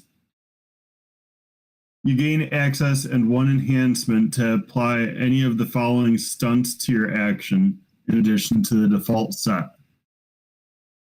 Nice. So I can do glimpse the other side, stutter time, or bend space. Excellent. Yeah. Just bend some space every once in a while. A little bit. Sometimes you have to bend a little space. No. Soof. Yeah. What is a field? Can you give me the context? So master of the world.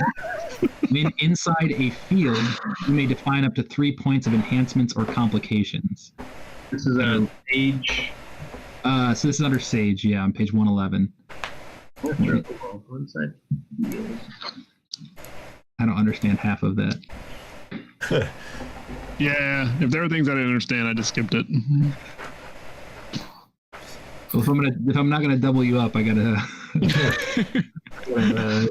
You don't want to Look at all the stuff you're skipping. You don't have photogenic memory either? Is that what you're not doing? I mean, it doesn't make sense for both of us to have that memory. I mean, maybe we do. If you want to take that one, I can go somewhere else. No.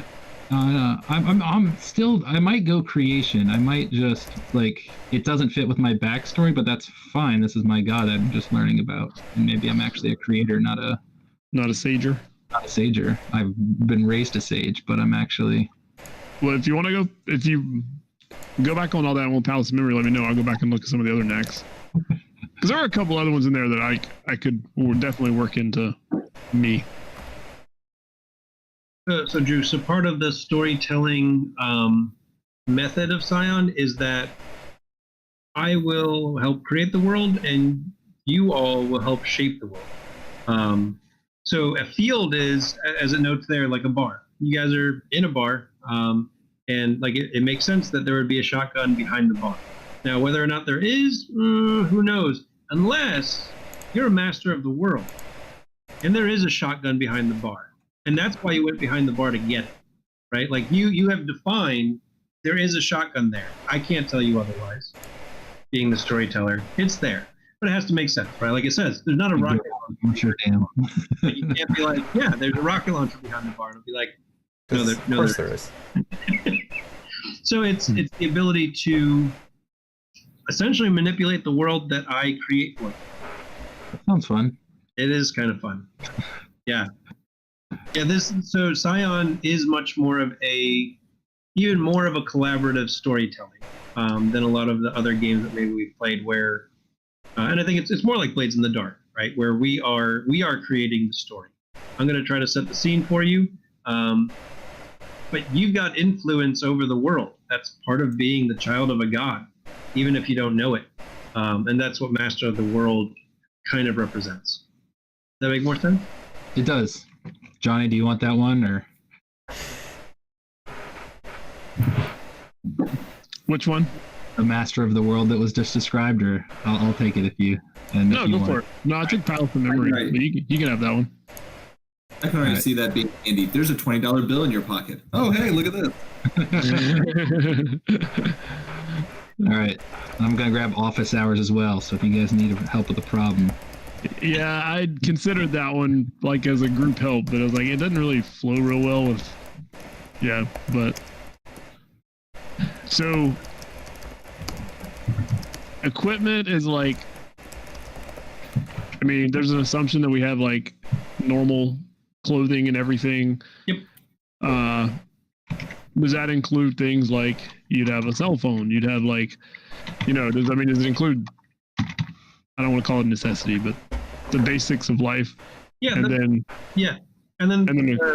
equipment from there is if you want a shotgun, then you pay for a shotgun. I don't want a shotgun. I'm just saying that I'd shoot my foot off, but I'm just right. So yeah. I mean, that's another interesting part of this. There's no starting money or starting equipment. It's what does make sense. or what makes sense, right?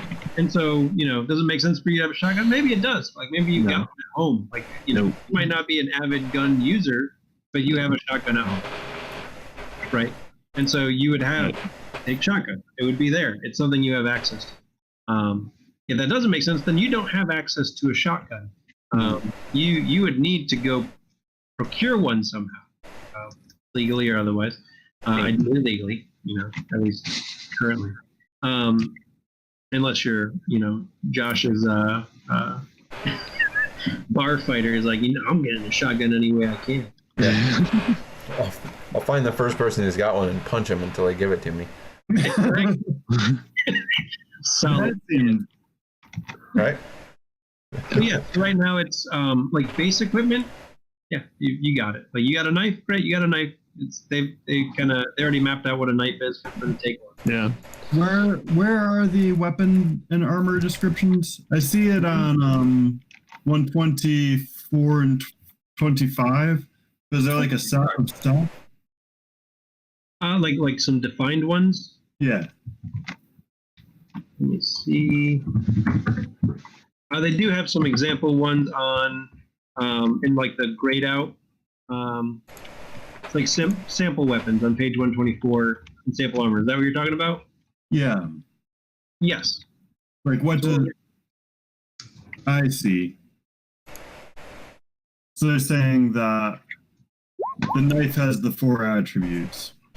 Right. Like it's got actually, it has those 4 attributes.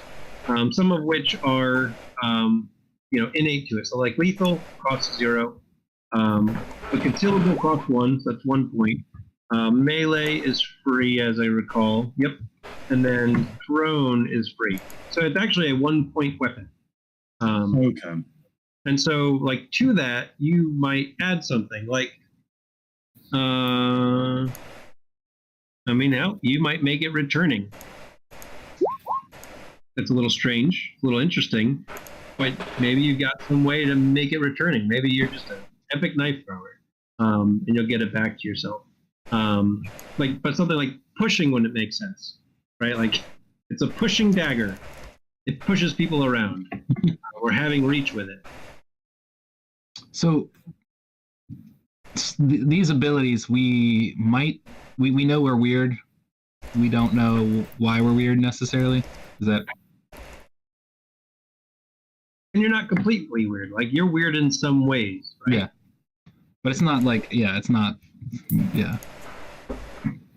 But yes, you do recognize that you're weird. Like if you're taking Master of the World, it's kind of strange that I can always predict things that you expect to be there are there that other people don't see. Mm-hmm. But of course they're there. You knew they would be. Mm-hmm. That's weird. Other people don't seem to do that. Or have that luck. You might just call it luck right now. Like, it's very lucky. Things are just where they need to be. That reminds me of what's her name? Mistborn. Oh. Yeah. She calls it her luck, right, at the beginning. Yeah. Vin? Vin, that's right. Vin. Yep. Yeah. Or like, Harry Potter, who, like makes his cousin fall into the snake cage and is like, oh, I guess I did that. I guess I turned my aunt into a balloon. Whoops. That's weird. Yeah. Cool. It's weird. I got mad and weird things happened. I don't know. All right. Are we good now? Got some things decided? Just as much as I have all along. All right. Perfect.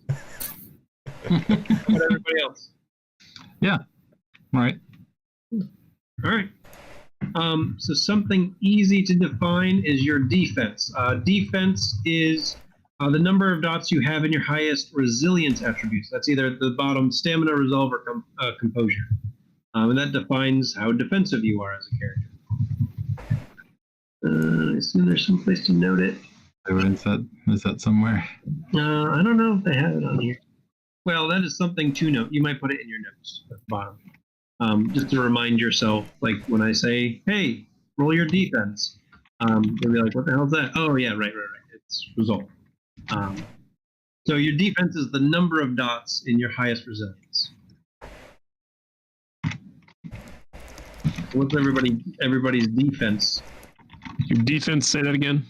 Is your highest resilience. So either resolve, stamina, or composure. Whichever one is the highest, that is your defense. So like if you have 4 dots in composure, and that's the most out of those 3, then you got defense of 4.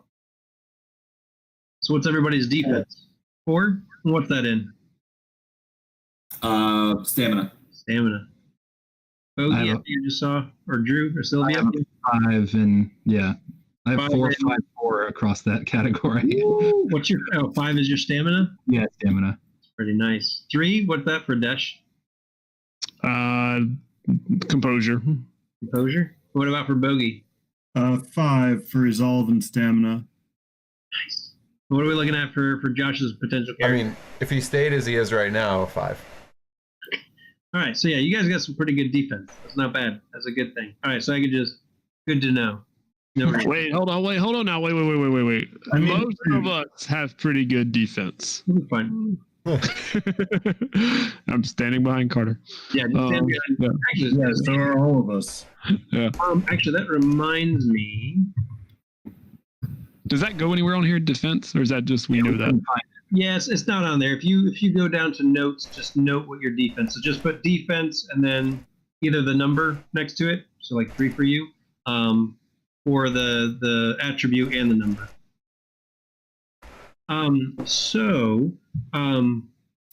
For those of you that have more stamina, you're going to adjust your health a little bit. So health in this game works more like Blades in the Dark.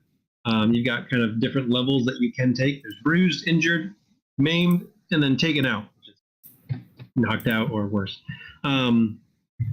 For those of you, so essentially you get a number of bruised equal to half your stamina rounded up. So everybody has 1 bruised level because everybody has at least 1 stamina. If you have 3 stamina, you have 2 bruised levels. So you can go ahead and click add and add another bruised level. If you have 5 stamina, you have 3 total bruised levels. 1, 3, 5 gives you 1, 2, 3 bruised levels.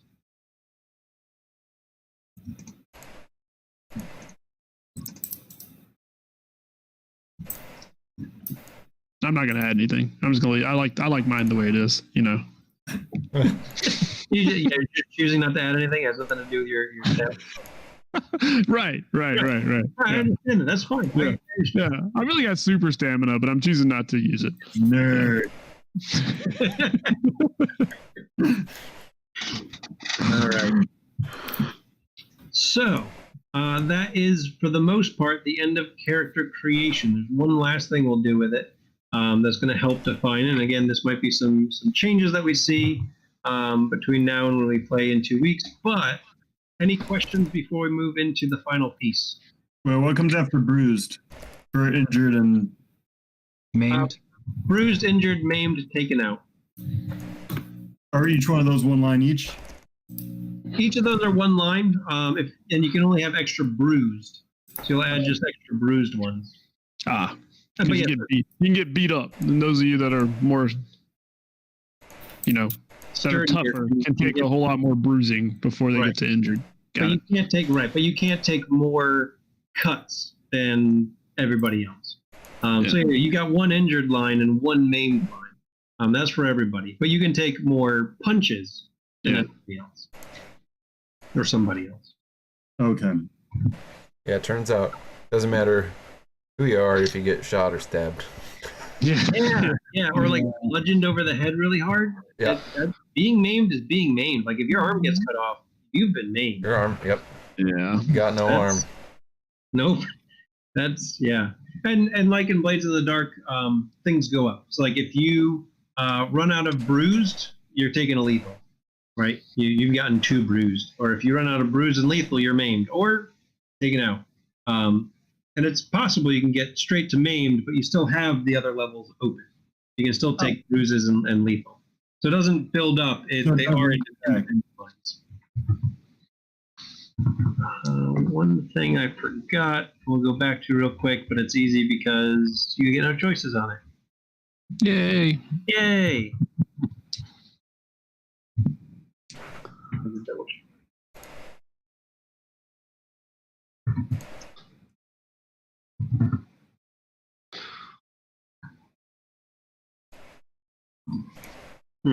On page 162 are your virtues. So on the right-hand side of your character sheet has virtues. I was wondering about that.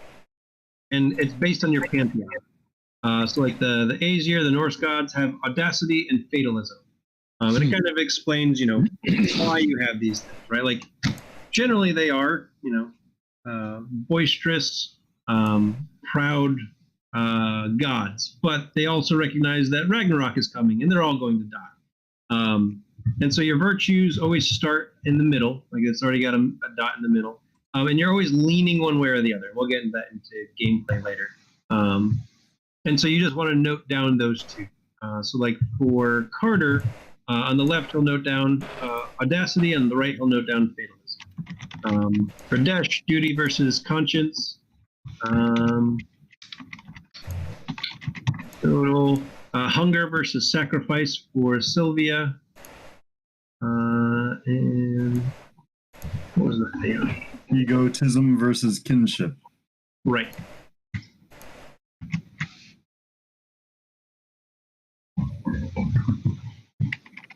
So now are we ready to get to the last thing? Yep. So the last thing that builds your character is also the thing that gets you experience, or part of what gets you experience, and that is the deeds you are trying to accomplish. And you always have 3 types of deeds. You'll notice there's some extra lines for short, but that'll come up another time. Right now you're just going to have the one. And you want to define a short-term, a long-term deed. Don't worry about a banned deed. We're going to define that in our first session. That is what we're trying to aim for.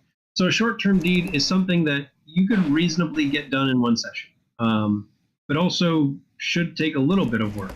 So like the example that I gave in the thing was like getting 250 steps for the hour to satisfy my Fitbit is not awesome.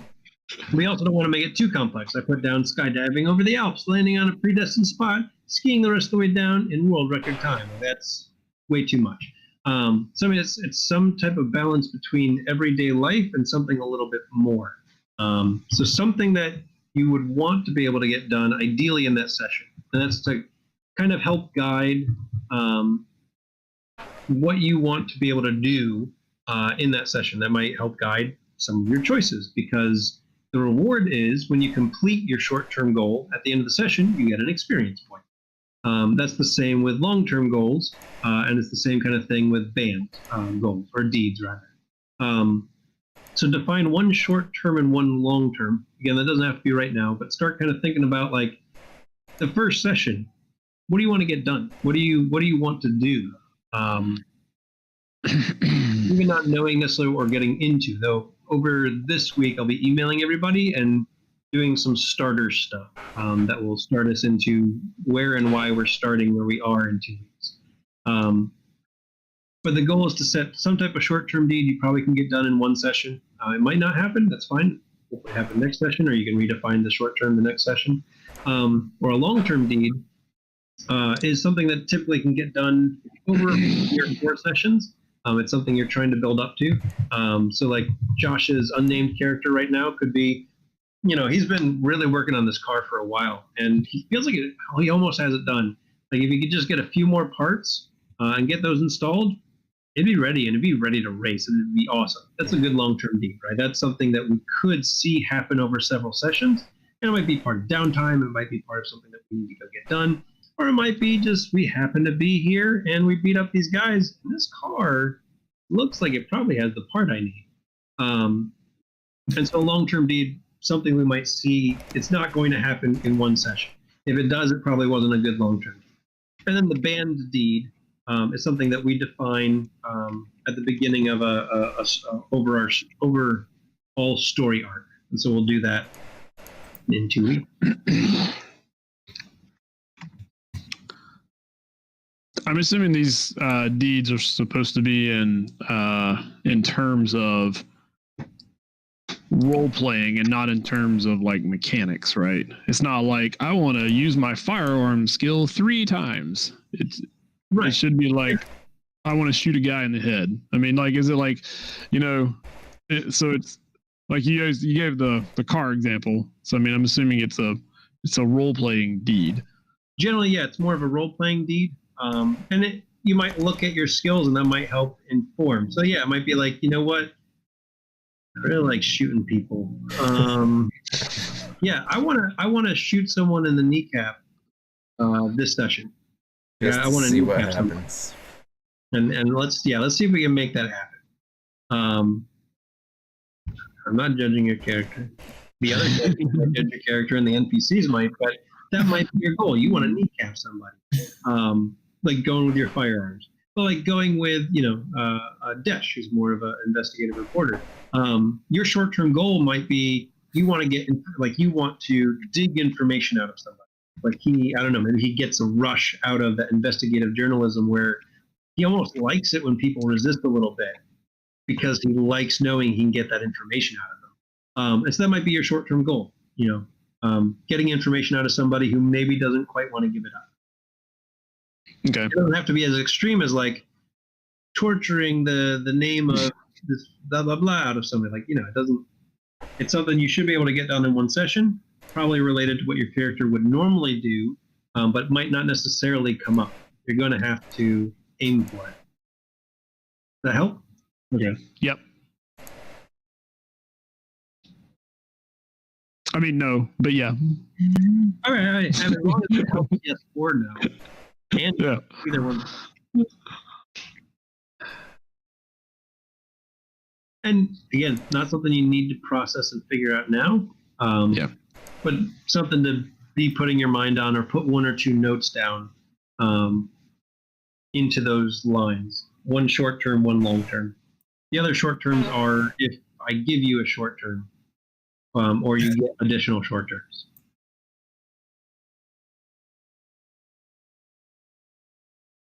Cool. All right. Do you want to roll some dice, play around a little bit, take a little time to see what combat looks like, what research investigation looks like, get a sense of how we play this game now that we have characters to play this game in? Some of us. And I mean, as long as you've got your skills and attributes, Josh, you're good, right? Yeah, sort of. I don't know if I filled out all the dots in those. Okay, that's why. I mean, put a bunch of dots down. Yeah. I got some dots. Or otherwise, for the situation, feel free to adjust some dots, right? Yeah. In order to be a part of that situation, whether it be a combat or some type of non-combat skill checks that we're doing. Yeah, I got some combat dots.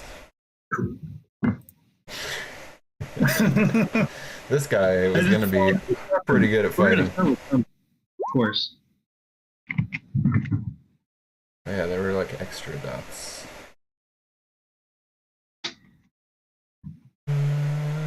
Yeah, extra skill dots, extra attribute dots. Oh my goodness. Oh, I know. Let's see how many of this. Alright, cool.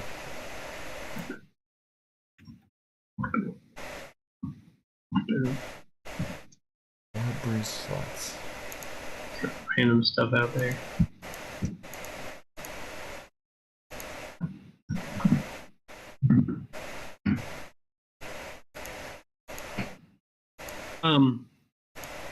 So I mean, as far as I'm just putting them out there, just for a visual. This game is a little less defined than D&D as far as like you can move. I mean, you do actually have a speed, and we'll take a look at that. I forget what it is, and we'll mark it down. But I mean, like you do have a speed and an initiative and what have you. But it's a little less defined. Like generally, there's close quarters combat. There's short range, mid range, long range, and extreme. Those do have defined number of meters. But as far as getting there, it does tend to be more like, am I close enough to, get into short melee range and attack this person? it'll be a yes or a no. It just kind of depends on how the situation's set up.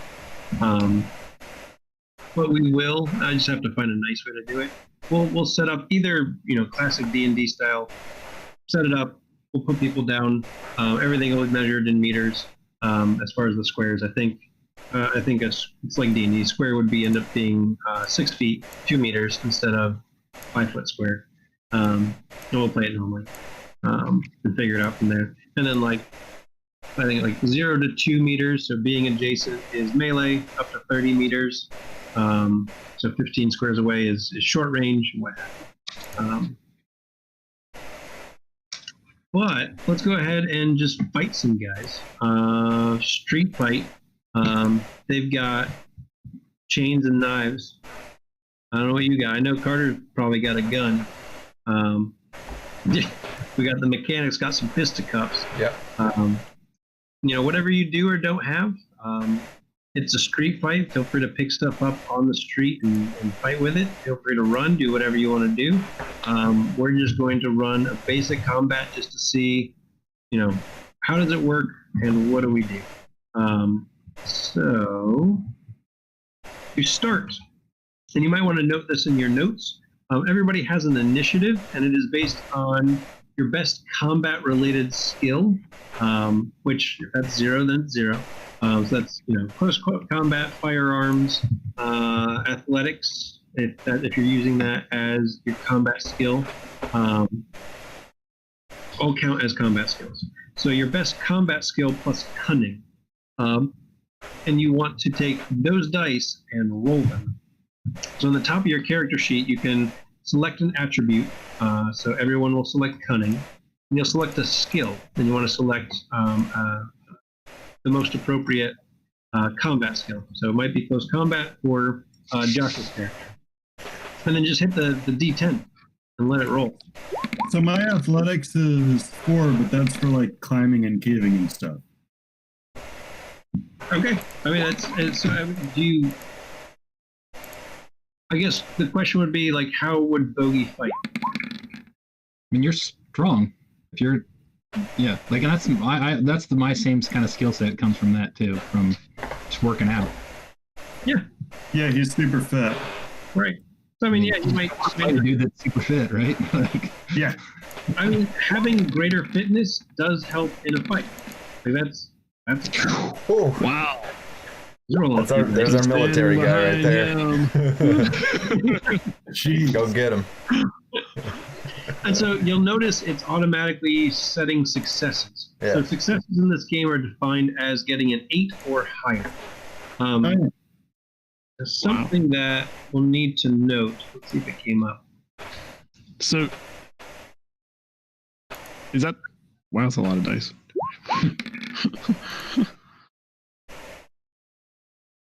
Right. So in the whole plus intellect, he rolled 2 dice. Yeah. Where does it say how many dice you roll? Oh, I see. Yeah, that's what I was trying to figure out. Okay. And then if it's above 8, or each dot is a die, basically, right? Yep. Yeah, each dot is 1 die. And then so your successes are the number that are 8 or above. It should be 8 or above. Let me make sure none of these are screwing up. Yeah, mine looks right. Yeah. I'm trying to decide if Chandler's is right. Yeah, he's got 10, 10, 8, 8. 1, 2, 3, 4. Yeah. So 10s count as 2 successes. Oh. You have 6. Do What I'm ones. trying to decide is if it's counting the 8s or not counting the 8s, or if it's counting the 10s or not counting the 10s. Chandler, would you mind rolling your Dex plus firearms again? It looks like one. Is that So other people's rolls are counting 8s. Are Yeah, they? because Mike has an 8 and a 9. Yeah. Which Okay. is 2. But I got a 10 and a 1, and it counted as 1 success. Is that to do ones, and it shows them as red. Okay. Yeah. So well, that's what I'm thinking, that the 10s aren't it's not, it doesn't know how to calculate the 10s. Oh, okay. I was making sure that it wasn't missing the 8s, because if you hover over the number of successes, it says greater than 8. I was afraid that it was just doing 9s and 10s. So 10s count as 2 successes. So you'll want to double check it and make sure. Like on Chandler's first roll, he actually got 6 successes. Ooh, there it's 5, which actually is 7 because he got 2 10s. Neat. Now, do ones count against you? Ones do not count against you unless you get no successes. So how did Drew get 1 success with a 10 and a Well, 1? it just didn't count the 10. It didn't It double doesn't- count. Yeah, like the roll 20. So it should have been 2 successes then. Okay. Yeah. Okay. Yeah, so roll 20 doesn't know that we're counting 10s as 2 successes. We have no way to tell it. And so we'll have to double check. Like anytime you roll, just double check. You know, you got whatever number of successes, look for greens, add an extra success for every green. If you rolled no successes, still hover over it, see if you have any 1s, and you rolled a red. If you roll any number of reds, just let me know. I mean, I'll probably already know because I'm going to look at it too. Now, that doesn't affect initiative. You can get no successes in initiative, that's fine. That's for any type of skill check you might make. Double checking that you didn't botch is what we call it. When you roll any number of 1s and no successes, you have botched. And let's just say it's not good. Great. Cool. So, hey Johnny, how do you do initiative? Oh, how do you make that magic box? In the little bar over there should be a little initiative roller. Does it look And like? we don't have any macros set up Right. yet, but there's the macros, you know, made it really fast. But there should be in your little sidebar. I think it looks like a clock. I remember. I don't remember. I actually don't remember what it looks like. Hey, look at that. I see a turn order window. Turn order. There There aren't any tokens. are no tokens. Yeah. Yeah. I mean, there All are right, some. I'll work on that. We're not We'll get- tokens. So is Hero Forge going to work for these characters? Can Hero Forge have like modern stuff? Yeah, they do. Yeah, Hero that's- Forge does have modern stuff. Yeah. Hero Forge, Yeah. and make a doctor. Yeah, Although- I've got doctor stuff. Although they don't let us download our pictures anymore without a subscription. They got smart. Hero Oh, Forge. did they figure this out? Yeah, I think they figured out people are doing that and decided to monetize it. You can still take Screenshot the size of our tokens. Yeah, I've been screenshots. doing screenshot and then edit it down to just the character. That's what I did Oh, that's a lot better. for D&D.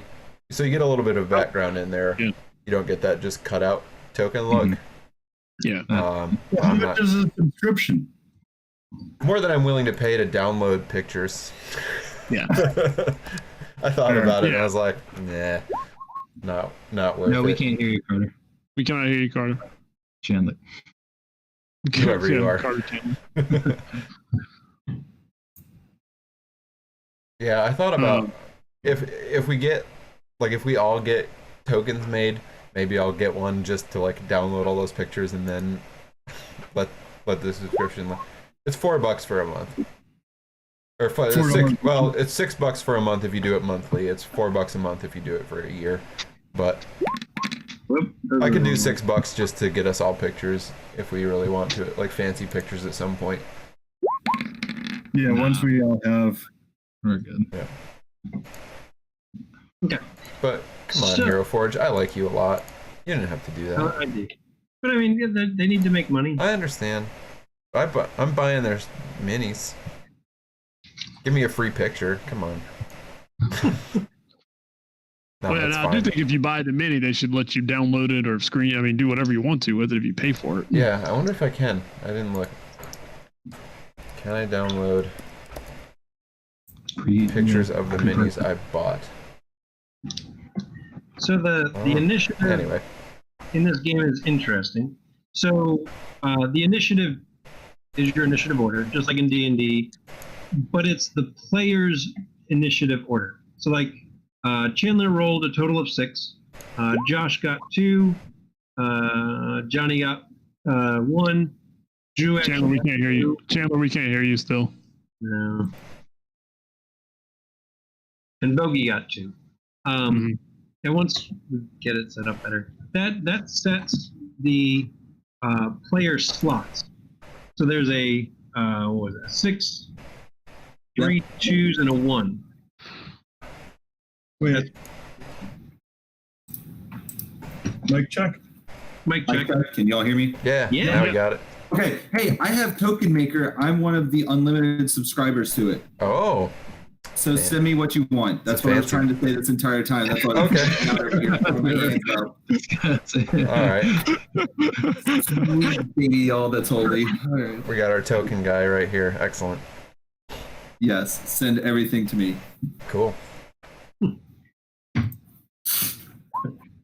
So once I figure out how to get initiative better, so those are the slots that you guys have. 6, unless I misremembered, you had 3 2s, a 6, and a 1, and that kind of determines your initiative slot. But it doesn't have to be your initiative slot. Collectively, you get to decide that 6 slot. So Chandler rolled it, but it might be that we don't actually want Carter to go first. Maybe somebody has a cool knack or something else that we really want to start this combat off with. You know, I need to read. this person's going first. So you're rolling kind of a group initiative, and I'm rolling initiative for the antagonist as well. So I rolled a 1 total. So my 5 ruffians are also going on 1. So whoever ends up going on 1 will go at the same time as the ruffians. So That's kind of cool. Yeah, it's interesting. It's different, right? Like it's. Well, I think it's very advantageous for a group because it's like if somebody is like, I need to hold this super cool attack to make sure things are in the right place, or I mean, it could definitely be advantageous to do it that way. So, yeah. So having that kind of freedom to decide who goes first. So who's going to take that 6th slot? Carter. Yeah, I mean, I vote. yeah, that right now, yeah. makes sense. All right. run suns out, guns out. Let's go, blow them up. Carter, you decide who gets the next 3 slots because they're all 2s. So Right. really, if you want to decide who goes last, that's probably easier because all the 2s go at the same time. Got it. Okay. So basically, it would probably be between Sylvia. Well, actually, it'd probably be Desh. Yeah. Sylvia could at least tell me what's going on in the world.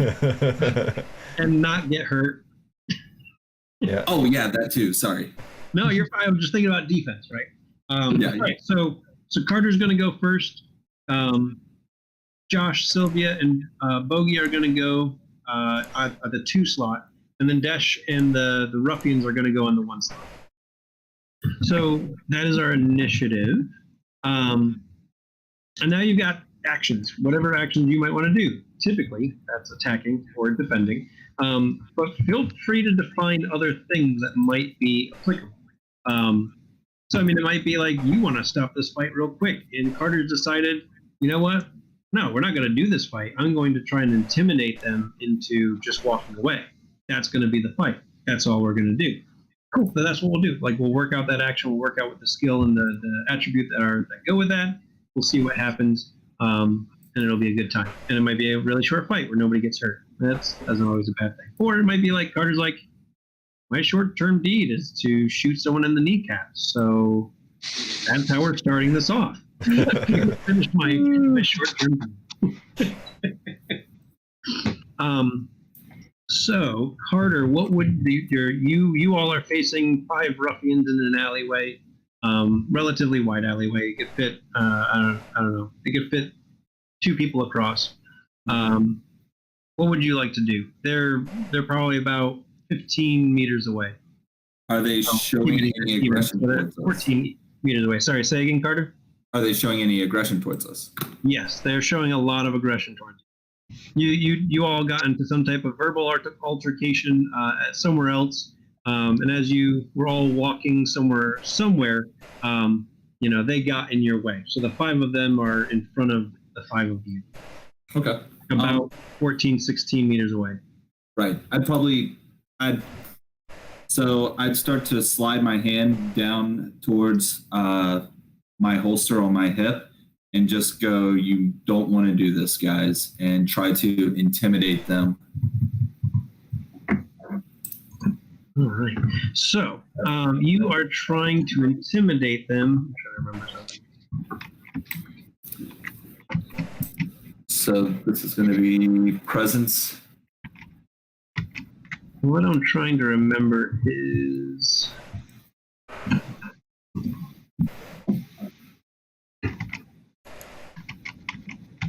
Right. So I will. So I mean, we can talk about it together, but essentially, every time you define what you want to do, I'll end up deciding what the skill is, unless you disagree, and you'll decide on the approach. That's the horizontal power, finesse, or resilience. So yes, you are. Oh, okay. I take it that yes, you are trying to persuade them. Do you agree with that? Yes. Oh, yeah. Okay. And so, do you feel like you're doing this more as like a power move, some type of finesse, or some type of resilience in order to get them to do this? I would probably say it's going to be manipulation, since I'm clearly going either finesse or power. Since I'm going for the gun, it's either going to be manipulation or presence. So yeah, so you're feeling like it's well. So yeah, do you feel like it's more power or finesse? I mean, Yeah, are you more power. nice and overt, like gentleman? Yeah, probably more power. More than likely. Then let's do it. So go ahead and roll presence and persuasion to try and convince these guys that maybe they don't want to do this. Yep, that makes sense. I think they want to do it. They want to do it. Just roll 0 successes. All right. Yep. So, I mean, Is there any red in there? Nothing red now. No, it's just a 2. No.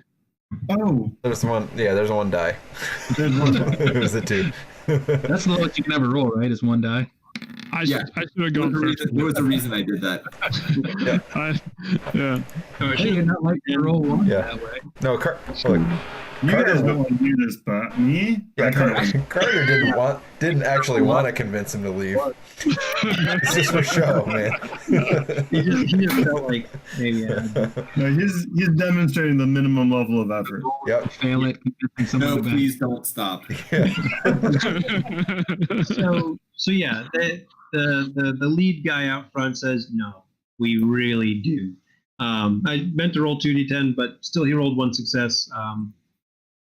Yeah, if he had tied, maybe would have considered somebody else. But yeah, the lead guy has bolstered the rest. Even though you have a gun and they just got knives and chains, they're feeling pretty okay. All right, so that was Carter going. So we've got Josh, Sylvia, and Bogey. Like I said, they're about 15, 16 meters away. There's a couple guys out front and a couple behind them and one behind them. So what do you want to do right now?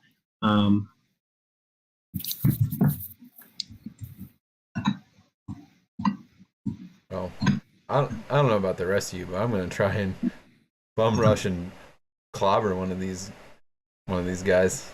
'Cause that's what I do. I mean, my close combat specialty says street brawling. So And we're in a street. this is this is a street fight. Kind of So appropriate. that's what I'm gonna do. I don't know if the rest of you want to do anything you before go I for do it. that, but No, I mean it's all happening at the same time. So All right. whatever they define is also happening. all right, I'm just taking off for the first guy I can get to, Go. and go. I'm just gonna go like full speed. I'm like on the run, just boom, try to clobber this guy, and hey, maybe I'll crash into the next one. I don't know. We'll see what happens. No, we'll see. Yeah.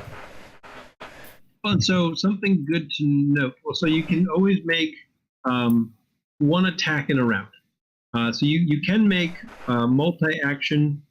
You can choose to take a multi-action and do several things outside the norm. So like movement is normal as long as you're moving within your normal movement.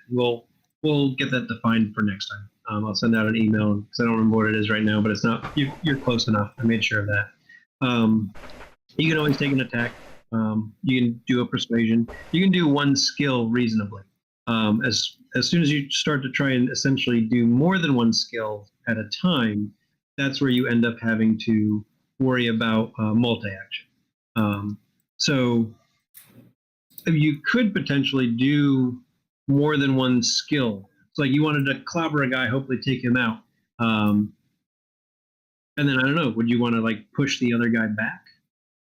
Um, So you're not attacking him, you're just kind of pushing him back. yeah, putting I mean, if I can use my momentum to kind of slam into the other guy and stagger him a little bit, then sure. Okay. All right. So this would be a multi-action, right? You're trying to kind of do two things. So you're going to take so first the skills that I'm identifying are close combat and athletics, right? Okay. Close combat to knock the one to like hit the one guy, and Okay. athletics to push the other guy. Okay. That makes sense? Yeah.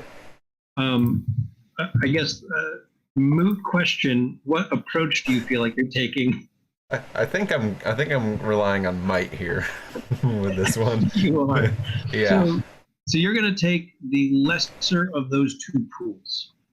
Okay. So it's going to be might, but what's lower, athletics or close combat? They're the same unless I get the extra specialty die from Street Brawling.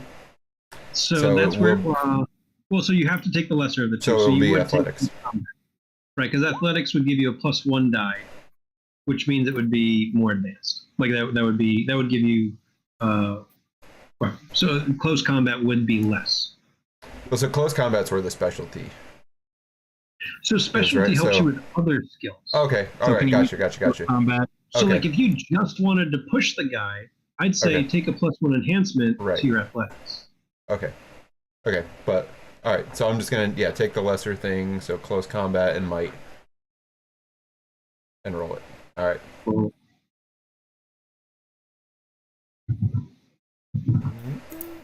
Are you going?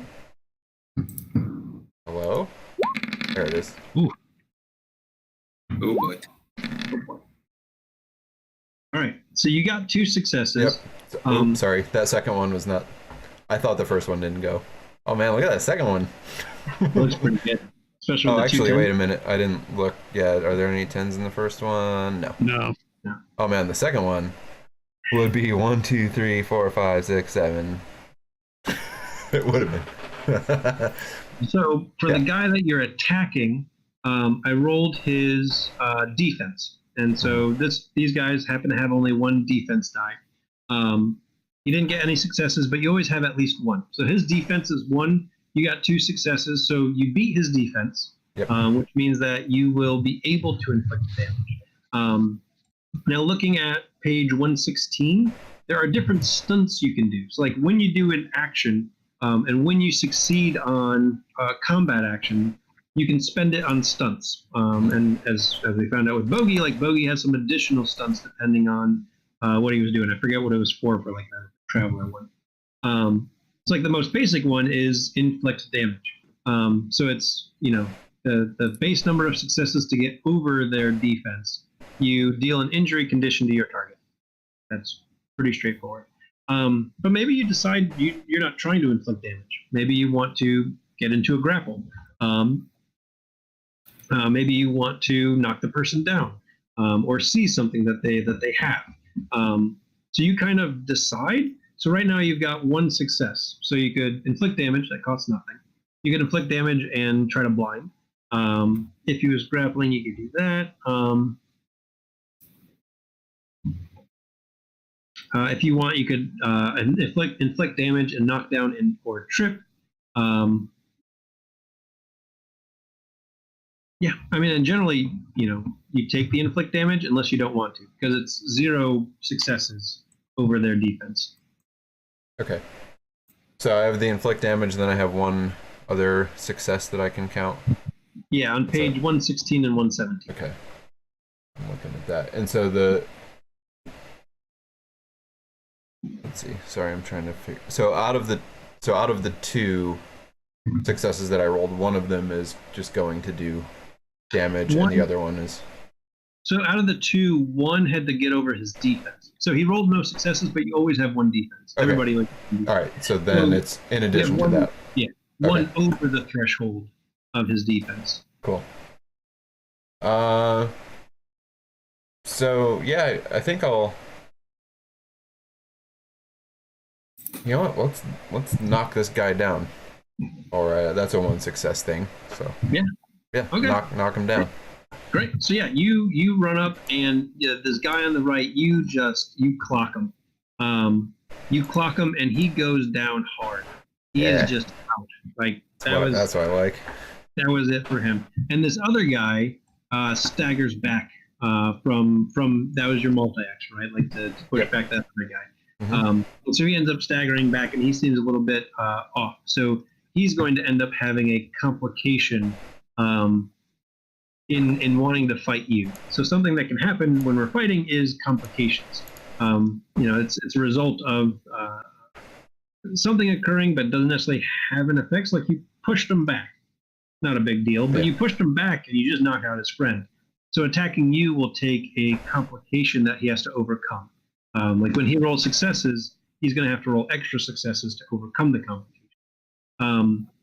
If he doesn't overcome the complication, he can't attack. That's going to be what it is. He's kind of intimidated right now. All right. Sylvia and Bogey, what are you doing? You just watched Josh run up and clock a guy and just come off the other one. What's in the alley? So you got some trash cans, some dirt, some litter. Yeah, I'm gonna go walk up to that trash can. Yeah. Pull out that bottle that's in there. Yeah. Toss it to Bogey. Okay. There's You knew there would be a bottle there. a bottle in the trash can, right? Right. All right. It's a good knack to have. I can do that, 3 times? Is that what it was? 3 times in the scene. Yep. Yep. And so, Bogey, you got actually, I mean, you wouldn't call a broken bottle nice. Kind of a nice broken bottle. So you actually have a +1 enhancement with, the next attack that you would make with that bottle if you choose to. Great. So what's Bogey going to do? Well, he was a little bit surprised when Josh ran up and closed the gap. No, it's Josh right now. That's what it says in your characters. He's not gonna let him stay out there by himself. So he's gonna walk quickly up there, or jog up there. And the guy that looked like he wants to fight Josh looks a little scared too, but yeah. Looks a little scared too, like he doesn't want to, but he's gonna. Like his friends are behind him. I don't think he's backing down. He's gonna try to fight Josh. Right.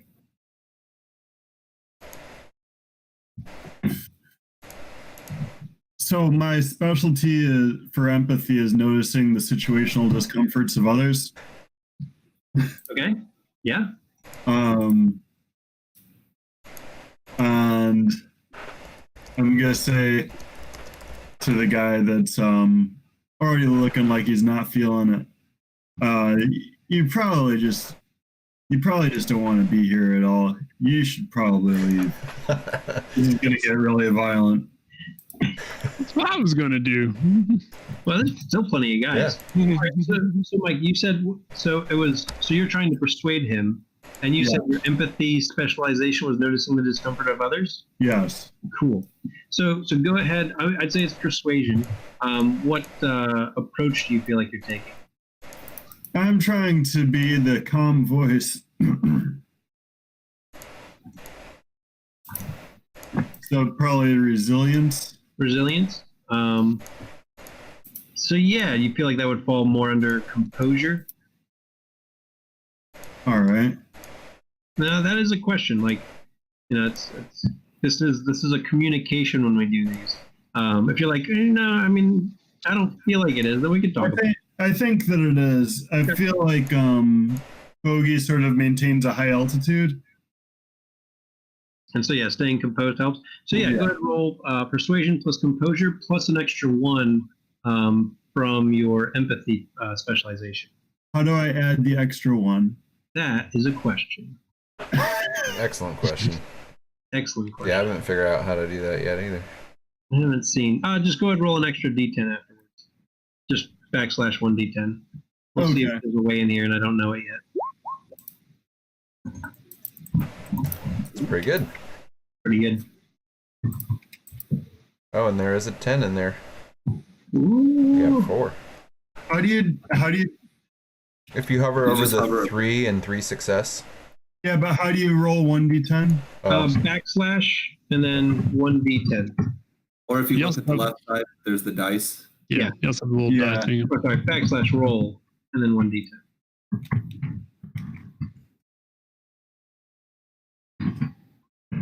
I see. Yeah, you ended up with 4 successes. So he's going to try and resist that. And he's check.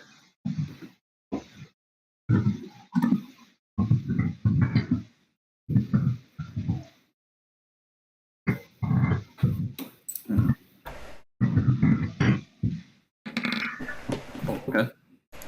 He got 27. No, so he got 1 success. So he just starts kind of nodding and backing away, and then pushes through his friends and leaves.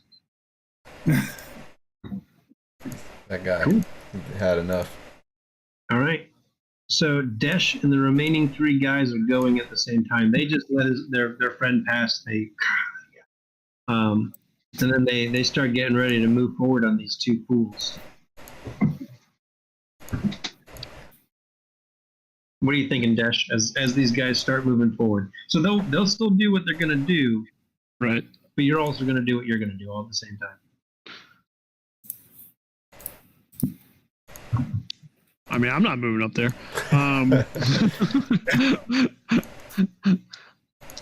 Listen, guys. My friend there is going to smash your faces in a moment, and my other trigger happy friend here is then going to make a bloody mess of you all over the side of the wall right there. So if I were you, and I'm not you because I'm over here and I'm not about to die, I would do as your buddy did there and just turn around and walk away as fast as you can.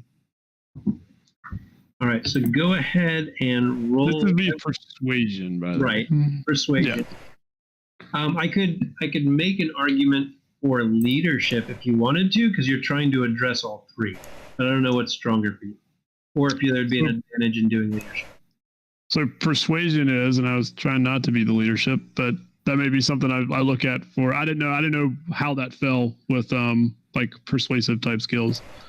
Well, and that's where I'm saying, like, it can make an argument, right? Because like leadership can be just straight, like, I'm the leader, I'm leading. But I mean, I also can see it as, speaking to a group and trying to convince a group, right? Like the difference between tutoring and teaching a class, right? Tutoring, you're trying to persuade a kid to learn something. Leadership, you're trying to, persuade an entire class to learn something. So I'd make an argument for that if you are interested in. But if persuasion is better, then go with persuasion. I'd much rather use persuasion. Okay. And you feel like you're trying to power or finesse this guy? Because it feels like it might be one of those. I mean, I was trying to be cool about it. I was trying to be more finessey about it than I am powery about it. Okay, so I guess the other question would be: do you feel like it's more cunning? It seemed like more manipulation to me, but I don't know which one you're leaning toward. It doesn't really matter. Okay. Well, let's go with the manipulation. You are trying to get these guys to do something. So persuasion and manipulation. All right.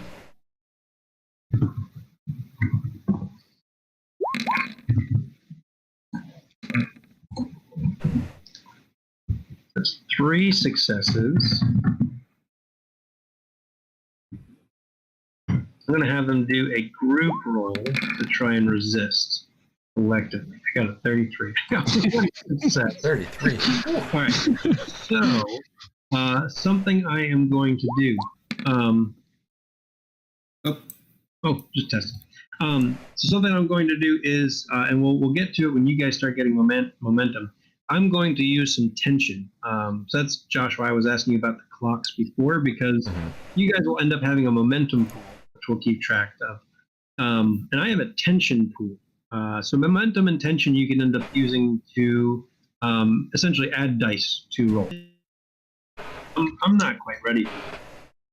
So I'm going to go ahead and add, I've got, because I've got 5 of you, I've got 5 tension. I'm going to go ahead and use 3 of them. to roll an extra 3d10 and see if I can keep these guys in. I cannot. So I did blue, 3 tension. I'm down to 2. Take a little bit of the heat off you guys as far as stuff that I can do. And these 3 guys. I mean, they were still about to do their action though, and since we went at the same time, like that would be the you know. It's going to essentially be the aftermath. So yes, these guys are going to be convinced after they go ahead and take some shots. Yeah. So only really 2 of them can get in. So one's going to come in after Josh, and one's going to come in after Bogey. So both of you go ahead and roll your defense to see what it is we're aiming for. And I'll roll their combats. How do we roll defense? So Highest what resilience. was your defense? Like, what was your number of dice? 5. And actually, you should be able to. Can You you can pick? just pick the attribute. Just pick the attribute, and under skills, you can pick the blank at the top, and it'll roll just the attribute.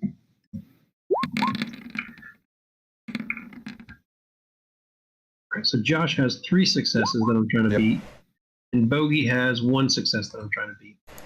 So this is going to be against Josh first. And this guy's coming at you with a chain. Chain. So he Almost. got 2 successes. He was not able to overcome the brawler's defenses.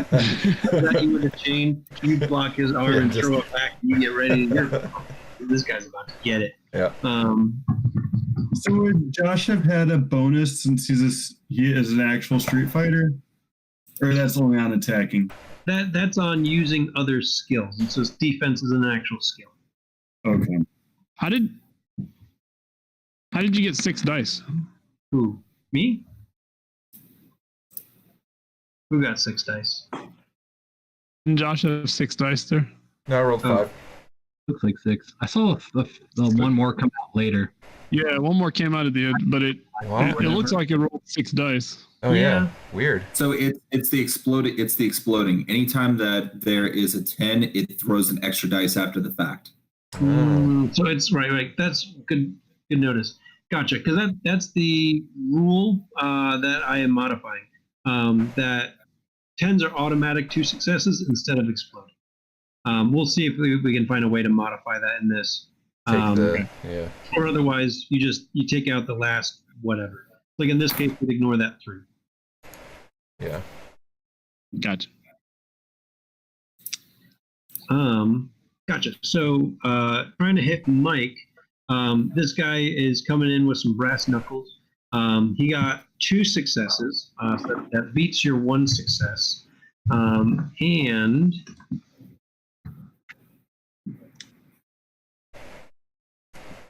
yeah, he's going to come in and clock you in the ribs.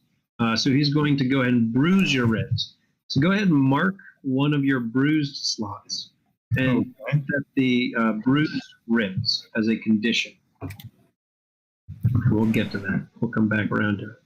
And then he's actually going to continue in and establish a grapple with his 1 extra success. All right. I think I fixed it.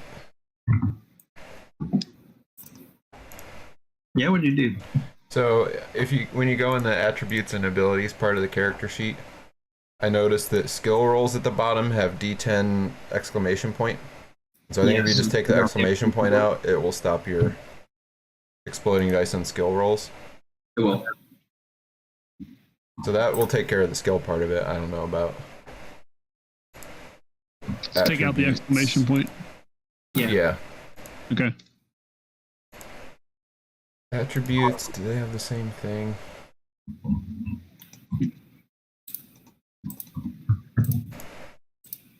Oh wait, I gotta drop this out of here. Hang on. Intellect, it doesn't.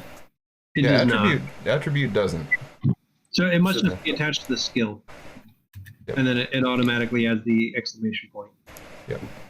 Like, Josh, try just rolling an attribute without a skill. Okay. Let's do. Yeah.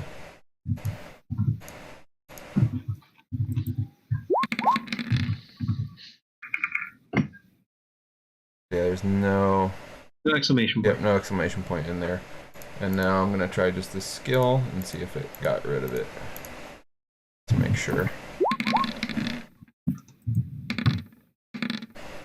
Yeah, it's throwing it. Still added. Yeah.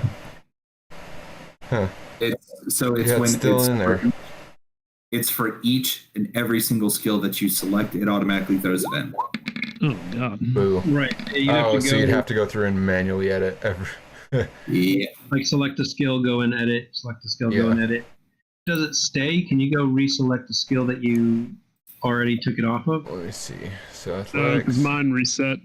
Oh Okay. yeah, because Persuasion was in there, and then I took it out. And then yeah. it's So back now in that I there. have athletics selected, it's showing athletics in that bar with the exclamation point. Even though I didn't have a skill selected when I did that, it didn't.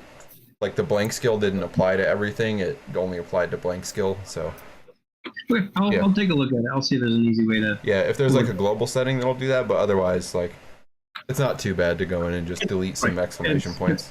I mean, it's not as easy, but it's kind of like when we accidentally roll with advantage or disadvantage. Like, Right. take the first roll. In this case, take off the extra rolls.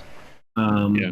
Yeah. Or like, we'll look you know. see if we can make it simpler. Or I mean, most of us, if we have dots in, 6 or 7 skills, just go through for those few and. Or no, I guess you can roll them all no matter what, right? Well, Yeah. 4, 5, 6, 7, 8. There's only 16. So go through and delete 16 exclamation points, and it's tedious, but it would solve it. It is. All right, so Bogey, you got some bruised ribs, which means you have -1 defense. So every round you roll your defense anytime that you're attacked. So assuming that you even get attacked next round, because let's be honest, there's a guy left. Well, there's 2 guys left, but not for long. Then you'd roll 1 less die for your defense. Okay. And that persists while you have these bruised ribs. So for each, if I got bruised again, would I be at -2? So it would depend on what it was. So, the effect was he came in and he punched you in the ribs, and so you've got bruised ribs. He could have gone ahead and punched you in the eye, and then you have a black eye, which would increase difficulty of firearm actions. So you can have different kinds of bruises. Okay.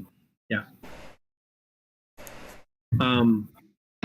If you were to get hit in the ribs again, it's possible that that's going to become an injured condition, or I would have it. If you ran out of bruised, we'd go ahead and make it an injured where you'd have cracked ribs, and that actually is -2 defense.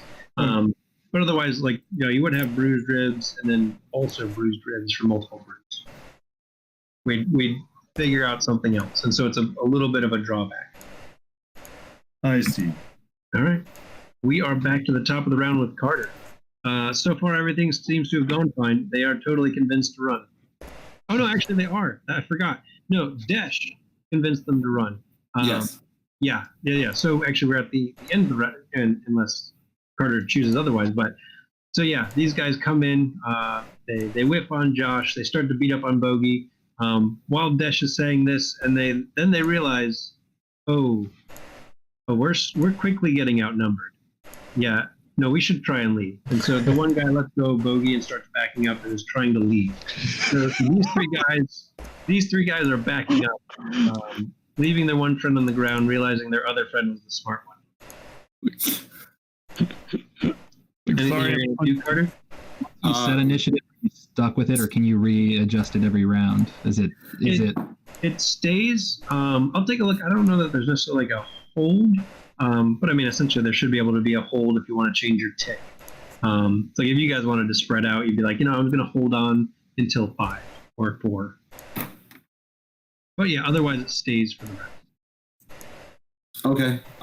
So you Carter, said one's on the ground right now, right? Yeah, one's on the ground. Josh just clocked him and knocked him right out. Okay. Then I'm walking up to the one that's on the ground, and is he still awake or is he completely out? Oh, he's out. He's out. Yeah. One punch. Okay. Out cold. Then I'm walking right up beside Josh, and I'm actually pulling the gun out and aiming it straight at the guy, just in case he wakes up. Okay. Nice. So that won't actually be any type of effect right now. Right. Right. But that is essentially that is what it is. It's some good flavor. That guy's going to wake up and have a bad day if he chooses to wake up soon. All right, so and these guys stay are down. leaving unless you're going to stop. I'm letting him run. I'm taking this one. What about the rest of you? So you said it's obvious that they're running. Yeah, it's obvious that they're starting to back up and they're about to turn and run. Okay. I'm just gonna like give one of them a kick in the ass on the Yeah. way out. Not like trying to hurt him too much. I Yeah, mean, let's kill well, them we'll all see. right I mean, now, if I yo. hurt him, This you know, is practice. it We should kill them happens. all It right happens now. sometimes. There's no moral consequences. There's no repercussions for killing these guys. Yeah. But I'll give him a good swift kick on the way out just to add some insult to injury here. Okay. Okay, well, I didn't realize. Well, I'll wait. I got time. That could be able to outrun me. Athletics or close combat. If you want to potentially hurt him. I mean, if he gets hurt, he gets hurt. Right. yeah. Take Break the athletics or tailbone. close combat. All They right. did start the fight. If he We dies, are if he dies, he dies. From a kick to the butt. Doesn't die from that. I think I rolled Chicken it. hard enough. There we go. Only Alright. one. That's, Ooh. but he got no successes. Yep. So he still has one defense. So you did meet his defense, which is a good thing for me to check. Yeah. Yeah, because you just need to overcome the target's defense. Okay. Yeah, so you have overcome the target's defense. It costs 0 to inflict the damage. You don't have to inflict the damage, but that is one thing you could do. Yeah, I will. Okay. So, because these guys are not easy. So you end up taking him just like, with just the intention of like ushering him forward, right? Yeah. Like that's all you're really aiming to do. Yeah, that's but- why I only got the one success. I was just trying to. Yeah, but I mean, you're Move not on. really a hold back kind of guy. Like you actually hit him pretty hard, and he ends up stumbling and smacking his head into the wall, Oops. and then falling down to the ground. That's the second guy who's out. I mean, he's Whoops. breathing, but like probably. But yeah, you give him a kick, it throws him off balance, and he knocked himself out in a way, Yeah, I didn't even. I just influenced it a little. just a little bit. Right. It was going to happen either way. It just you made it happen. All right. These other two guys are trying to run. We still got Sylvia. I guess like Johnny's advice. I'm going to go up behind one of them and Yeah. grab him on the back and just see how far in I can jam that broken bottle.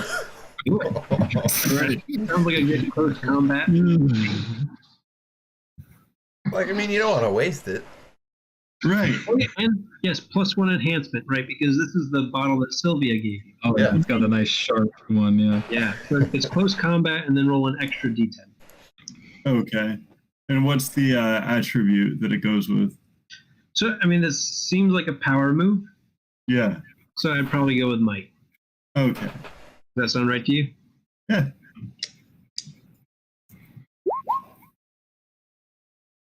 Okay. So I got to beat one success. Wait.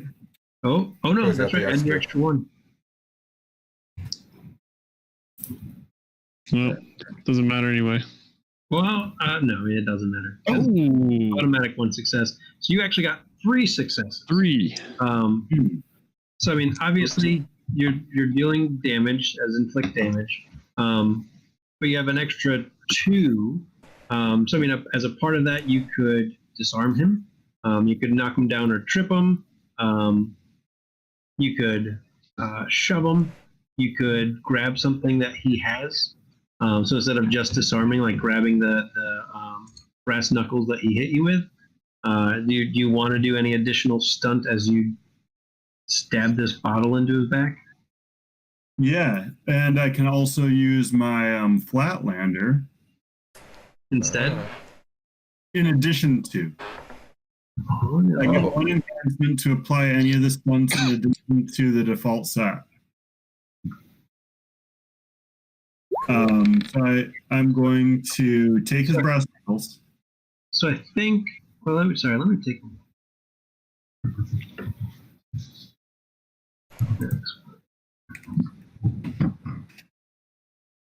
Which one was this again? Flatlander. Yeah.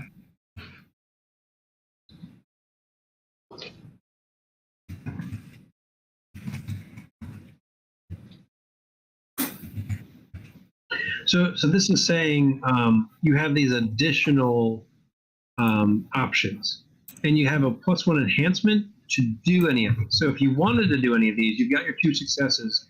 You would actually roll an additional die to see if you get additional successes to apply to that specific stunt. Now, it doesn't mean you They can't. have numbers attached to them, though. Say again? Oh, I see. They stack. Right. So, like the glimpse of the other side is a clash of wills. So you'd be spending those in order to. Oh, then we can see how to do Clash of Wills. Yeah, I want to do that. Okay. And I'll use my enhancement to roll a die again. Roll an extra die to see if you get more than the 2 that you already have. So no. No. So you get the 2.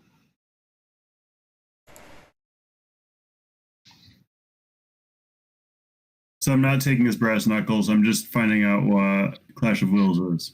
Yeah, me too.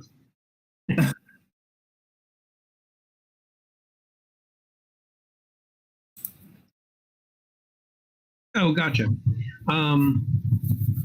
In this case, we look at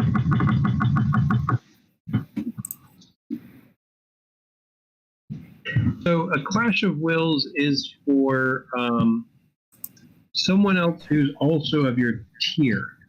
Tier being origin, hero, demigod, god. These guys aren't even origin tier because they are not children of gods. So you automatically succeed this Clash of Wills. I mean, these are just everyday mooks. Normally, it would be a contested roll. So, like, I would be rolling some type of contest against. You're trying to. They are stunned or disabled. They start the next turn. Roll initiative. Okay, so you're trying to. It's weird because they say until they reappear. Glimpse of the other side? Yeah. An opponent stunned in this way cannot be targeted by any actions until they reappear. Got it. So combat's a little different and weird. So like he's not physically disappearing, but he is not a target in the combat. So like you all have a taken out level. Once you are taken out, you are out of combat. Doesn't necessarily mean you're dead. Could mean you're dead. That's one way to be taken out. But you could be taken out of the combat and you are no longer part of the combat. So maybe you're knocked out. Maybe you're so injured, you're just falling back, holding on to some type of wound and you can't even get up and do anything. And so you're no longer a target, right? Because like generally in a combat, you're facing the people who are still facing you. Yeah. And so in this case, you have stunned him.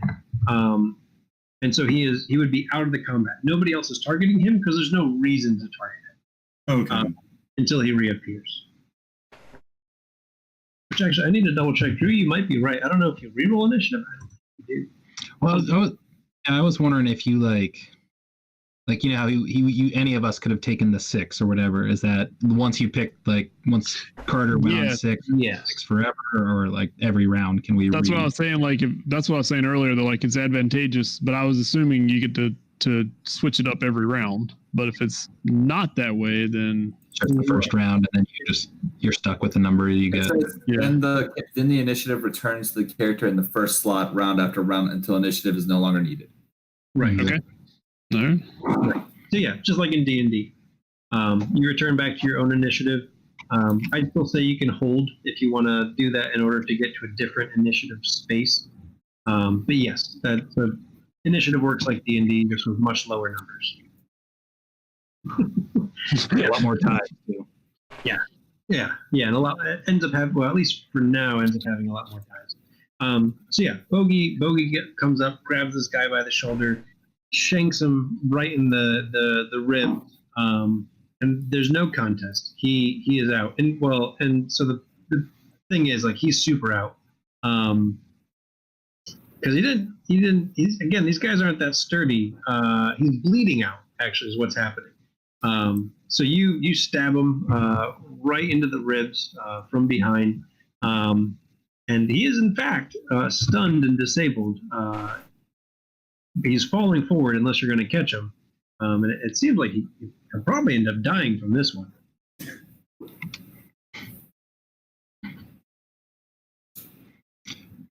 All right. So The just last guy trying to run away. Yeah. You. I'm gonna try and Iron Man this trash can lid at him. So, what do I need to roll for that? So that would be an athletics roll. Okay. Can I use my poor college kid skills from playing frisbee, or That's in your related to survival. survival? Yeah, it's related to survival. No. I don't think that's going to I'm quite do it. All right. So athletics, and So athletics, and so that's where you're going to. I'm gonna try to finesse this thing right into his legs. Okay. Then yeah, do it. Sylvia. Like, I know there's this like Hippocratic oath thing that but Whatever. whatever. Like, we're in a brawl here. I gotta suspend it for the time being.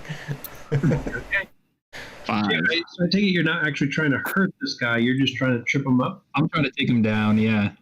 Land this trash can lid between his legs, and maybe I can flip him. What are you trying to injure him? Because you succeeded. You No, I'm just trying to take him down.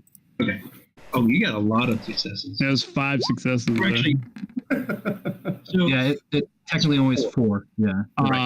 Because the we can figure out how to get the extra rolls off. yeah. 4 is plenty though. Yeah. Well, and especially because like if you roll a 10 and roll another 10, it keeps adding. So yeah, I'll see if I can figure out how to get that to not do that. I went through and took all my exclamation points out. Is there any way you can like Took 3 minutes. advantage? Because like Yeah. that was kind of stupid. Like I'm throwing a trash can lid. Like, is there any sort of like disadvantage or No, you're like, the improvised? god. Well, and it's not entirely crazy, right? Like you could throw a trash can lid at someone's legs to try and trip them up. Okay. Like if you said you wanted to Why is it still in decapitate there? with a trash can, I told you to get out. you probably have some questions about that. John, real quick, it's actually part of the HTML code. Oh, so you for can't the even. actual thing. So you have to go and edit it that way. Oh, that's Yeah. annoying. Yeah, All right. that's why I gave up on it. All right. Yeah. Well, I wasted a bunch of time going through doing that then. I haven't learned HTML yet. I thought about it. So no, Drew, it's not unreasonable. And with the successes that you got, you are able to actually trip him up. So like he's trying to run away, you trip him up, and you keep him from being able to actually go. So he'll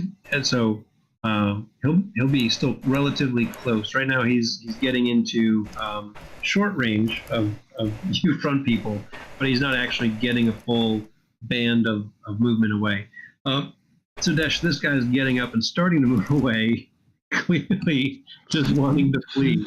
The guy that tripped over the trash can. Guy that tripped over the trash can, last guy. Is there anything you would like to do?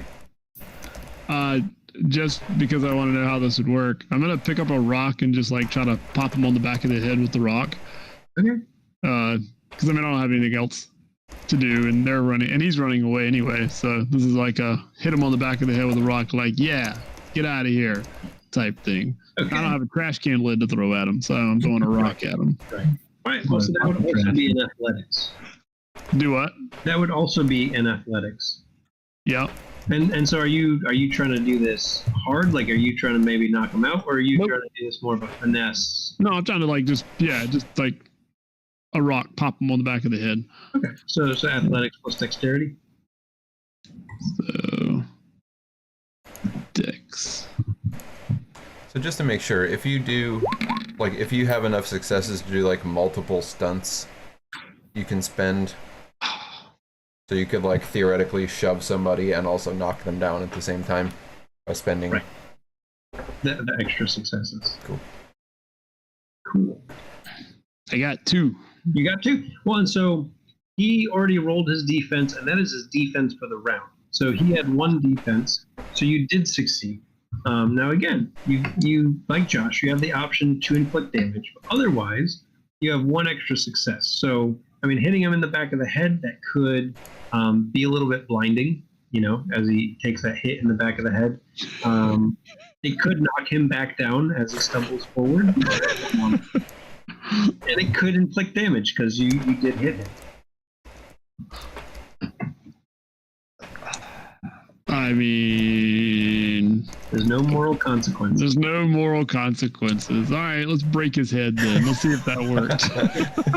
So, I mean, but I wasn't trying. But I mean, I wasn't trying to like really hurt him. So if I cut his head, that would be sufficient. That's the question, though. Like, are you doing the injury condition? Oh, I don't know the mechanics of what we're talking about right now. I'm just. So on page 116 are the stunts. And so the most basic stunt is inflict damage. So it takes 0 successes over their defense. So as long as you meet their defense, so his defense was 1, as long as you got 1 success, you can inflict damage. So it deals an injury condition to the target. So with a rock, that's a bludgeoning. That's a bruise that he did. And then you've got 1 more success. So that's where I said like blinding. It takes 1 success. Or otherwise, knockdown trip could make sense that it could end up causing that effect. But you never have to take a stunt, so you never have to inflict damage.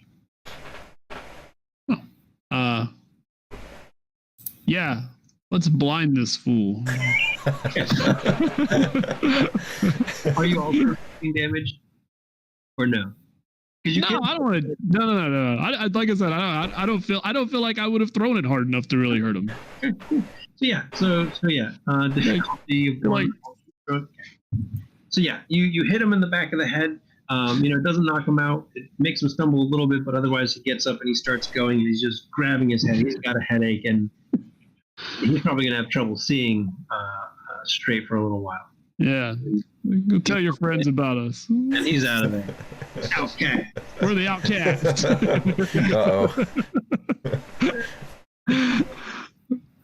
And so generally, that's how combat rolls in Scion. That make sense? So, who is the farthest away right now? Because I'm going to shoot nothing.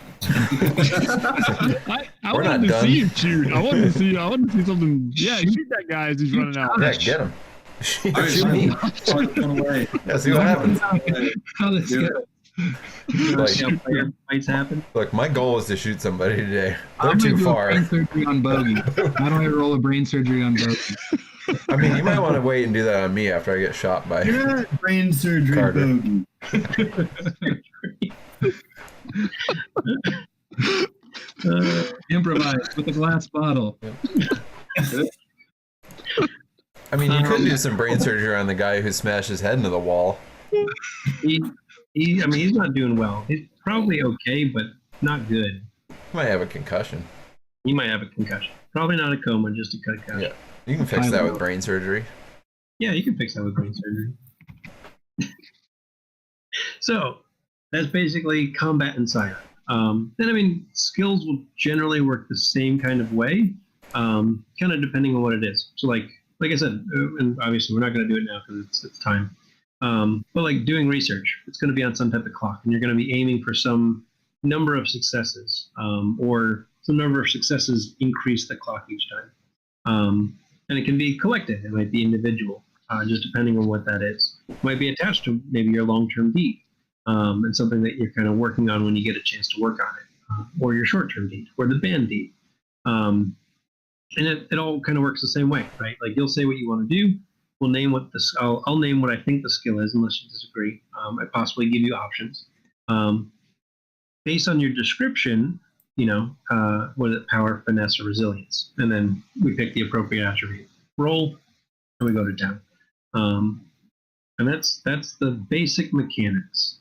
Obviously, these guys are pretty lightweight. And it's not that you won't come across guys like this again. But of course, you'll come across guys and individuals that have more health. These guys all had 1 health box. You do it, you inflict damage, they automatically are out. That's it.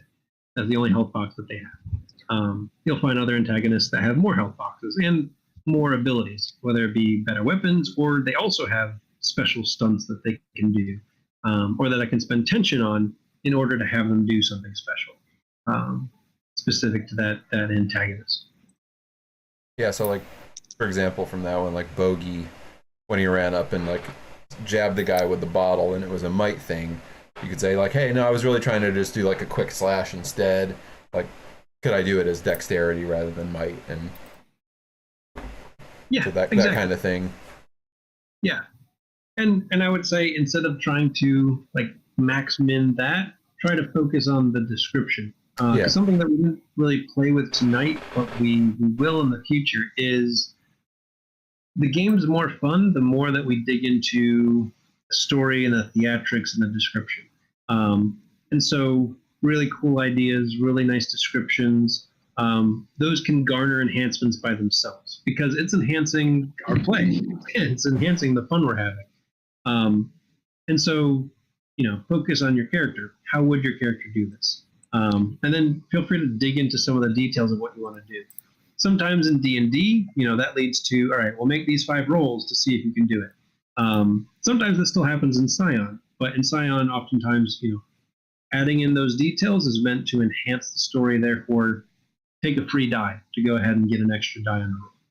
Yeah. I liked what you had said earlier, how in D&D, the more complicated you make something, the less likely it is to happen. And this, it's the opposite. Yeah, exactly. Yeah, and I wasn't. Yeah, and I wasn't trying to say like I'd rather use dexterity because I have 5 dots in that and none in might, but just like, story-wise, if you were picturing your character like taking this bottle and like making a quick jab, because like I've never tried to get somebody with a bottle. I don't know what I'm doing. I'm just gonna try to take a slash at him. The finesse weapon. Yeah, like maybe. Yeah, maybe. Well, it's also like when I was throwing the rock. I was like, Right. I was trying to just like skim the top of his head, not break his brain. Yeah. Right. You weren't throwing it as hard as you could. You were throwing with aim. Yeah. Right. Whereas this character might just pick up a rock and be like, I'm just gonna throw it as hard as I can. Yeah. I don't care. Like, I don't care where I hit him. Apparently, in this group, I'm never not firing my gun. Apparently, so I just got to start unloading this thing, Butch Cassidy style. Well, again, this was the no consequences combat. Yeah, like it There's might a not guy be. named Sard you need to talk to. Yeah, I've heard about it. yeah. Like it might not be a great idea to do this on a regular basis in this world. Like there might be repercussions. It wasn't a great idea in the other world. It worked fine in the other world. I mean, for a while, yeah. Let's just keep in mind who ended up with the highest body count, Drew. Let's just all think about who killed the most people, Drew. He's like, I'm out of this. I'm not talking, guys. Grenades make it an unfair advantage. Yep. All right. Is there an aid ability of some kind in this game, or There was a combat one I saw, like one of the stunts. Feint. So for every success spent on feint, you generate enhancement on you or an ally's next attack. I don't know if there's one for like general stuff, but there's a combat one. Well, and I think what I'd say is you can essentially use that. So it wouldn't be close combat or range combat. Like you could have instead used that persuasion that you did in order to provide that enhancement, so trying to throw them off. So we would treat it like a ranged or close combat attack. But instead of the skill being close combat or athletics or what have you, the skill would be persuasion or the skill would be leadership. We'd pick out what the attribute is, and then they would be defending against that. For every success you get above, you'd be able to essentially take that feint equivalent. And I'll take a look. I'm sure there's something in here that actually does it, but I'd be fine with that being what that is. And so you generate extra enhancements against that individual or split among that group. Okay. Because I'm going to need to figure out ways to be useful in combat, because I'm not. So, Well, I think, and at some point, talking them to death isn't really going to work. So, right. Yeah, at some point, right. They're going to be a little hardier, or yeah, they're just not going to care. They'll be fanatical, or yeah. Cool. Man, All right. pinning people seems really good. Pin. What'd you say? So if you get in a grapple, one of the stunts you can do with 2 successes is pin somebody, and you just deny them their defense against all other attacks. Oh, Yeah. you. That's very So rude. if anytime that happens, I'm just walking over and just John Wick style. Just Yep. I'll tackle somebody. What you're saying is that we need earplugs. Yeah. Like I'll run up and tackle them and just hold them, and you can start shooting. Just don't hit me. I don't think I'm gonna botch any of my firearm shots. Just saying. Probably not, but if you do, it's going to be really bad. Yeah, I can tell you think so. Because, like, if you're rolling that many dice and you manage to botch, something bad's got to happen. And that's the other thing didn't end up really happening. You guys didn't fail at anything. If you had failed at something, you would have gotten momentum. And if you had botched, you would have gotten additional momentum. And that would have been basically free dice anybody in the team could use. Carter failed in the very first action, I think. No, I didn't get a 1 though. Right? Gotcha. No, so I'm sorry. You're right. Drew. So actually, you guys should have gotten a momentum for that because he failed to do what he was aiming to do. That would give the group a momentum. A botch would have gotten you 2 momentum. And also, usually a botch will create some type of negative condition. So, like, if you manage to roll a 1 on top of failing, then there would have been some type of complication like these guys are so unafraid of you, they're not going to back down. Like, there's nothing you can do to convince them. They're in this fight now. And so none of your other things would have happened unless you overcame that condition. And so I would have put maybe 2 or 3 extra successes. So, like, you would have had to do a persuasion roll, and on top of that, get an extra 2 or 3 successes, whatever I determined, in order to make it actually take effect. So you can almost always overcome the conditions that are, complications that might occur from bad things happening. But it creates a complication. One of the ones that they build in is just like standing up, which is on page 118. So, like, if you're standing up, you automatically have a complication of 1 because the person adjacent to you doesn't want to let you up. And if you don't overcome that complication, you automatically take a damage. Like, as you try to get up, you get up, but they manage to sock you. So that's fun. So yeah, it's super bad to get pinned in all kinds of ways. So the failure pool dice, whatever you call, what'd you call them? Momentum. The momentum dice. Do you have to declare before you roll, or can you do what you did? I didn't know if that was just like you were just showing us how it worked. Like, can I say, oh, I didn't do so good on that roll, so I'm gonna take 3 more dice from the momentum pool and roll those, or do you have to declare it beforehand? I'm gonna double check it. I think you're able to do what I did, which is take it after. Okay. Because this is kind of that story arc of like, man, you know what? It would be cool. Let's go ahead and let's take some extra momentum, see if we can push through this. Okay. But it is midnight. I know a lot of us have work tomorrow, or at least want to be able to get some sleep. So I hope you enjoyed. I'll email the group, but I'll also email you individually to kind of set up how we're going to start getting some character stuff going and give you a little bit of the hook and why we're going to start the way we're going to start in 2 weeks. Sound good? Cool. All right. Sounds great. All right. All right. So we will be back next Sunday with D&D, starting around 8, or like whenever we usually start, which is 8-ish. It's a loose 8. And we'll find out what happens in the Astral Sea, and then in 2 weeks we'll be back to find out what happens with these slightly special humans. Yeah. So thanks for hanging out, everybody, and we'll see you in a week on D&D time. Night, everybody. Bye. Bye. See ya.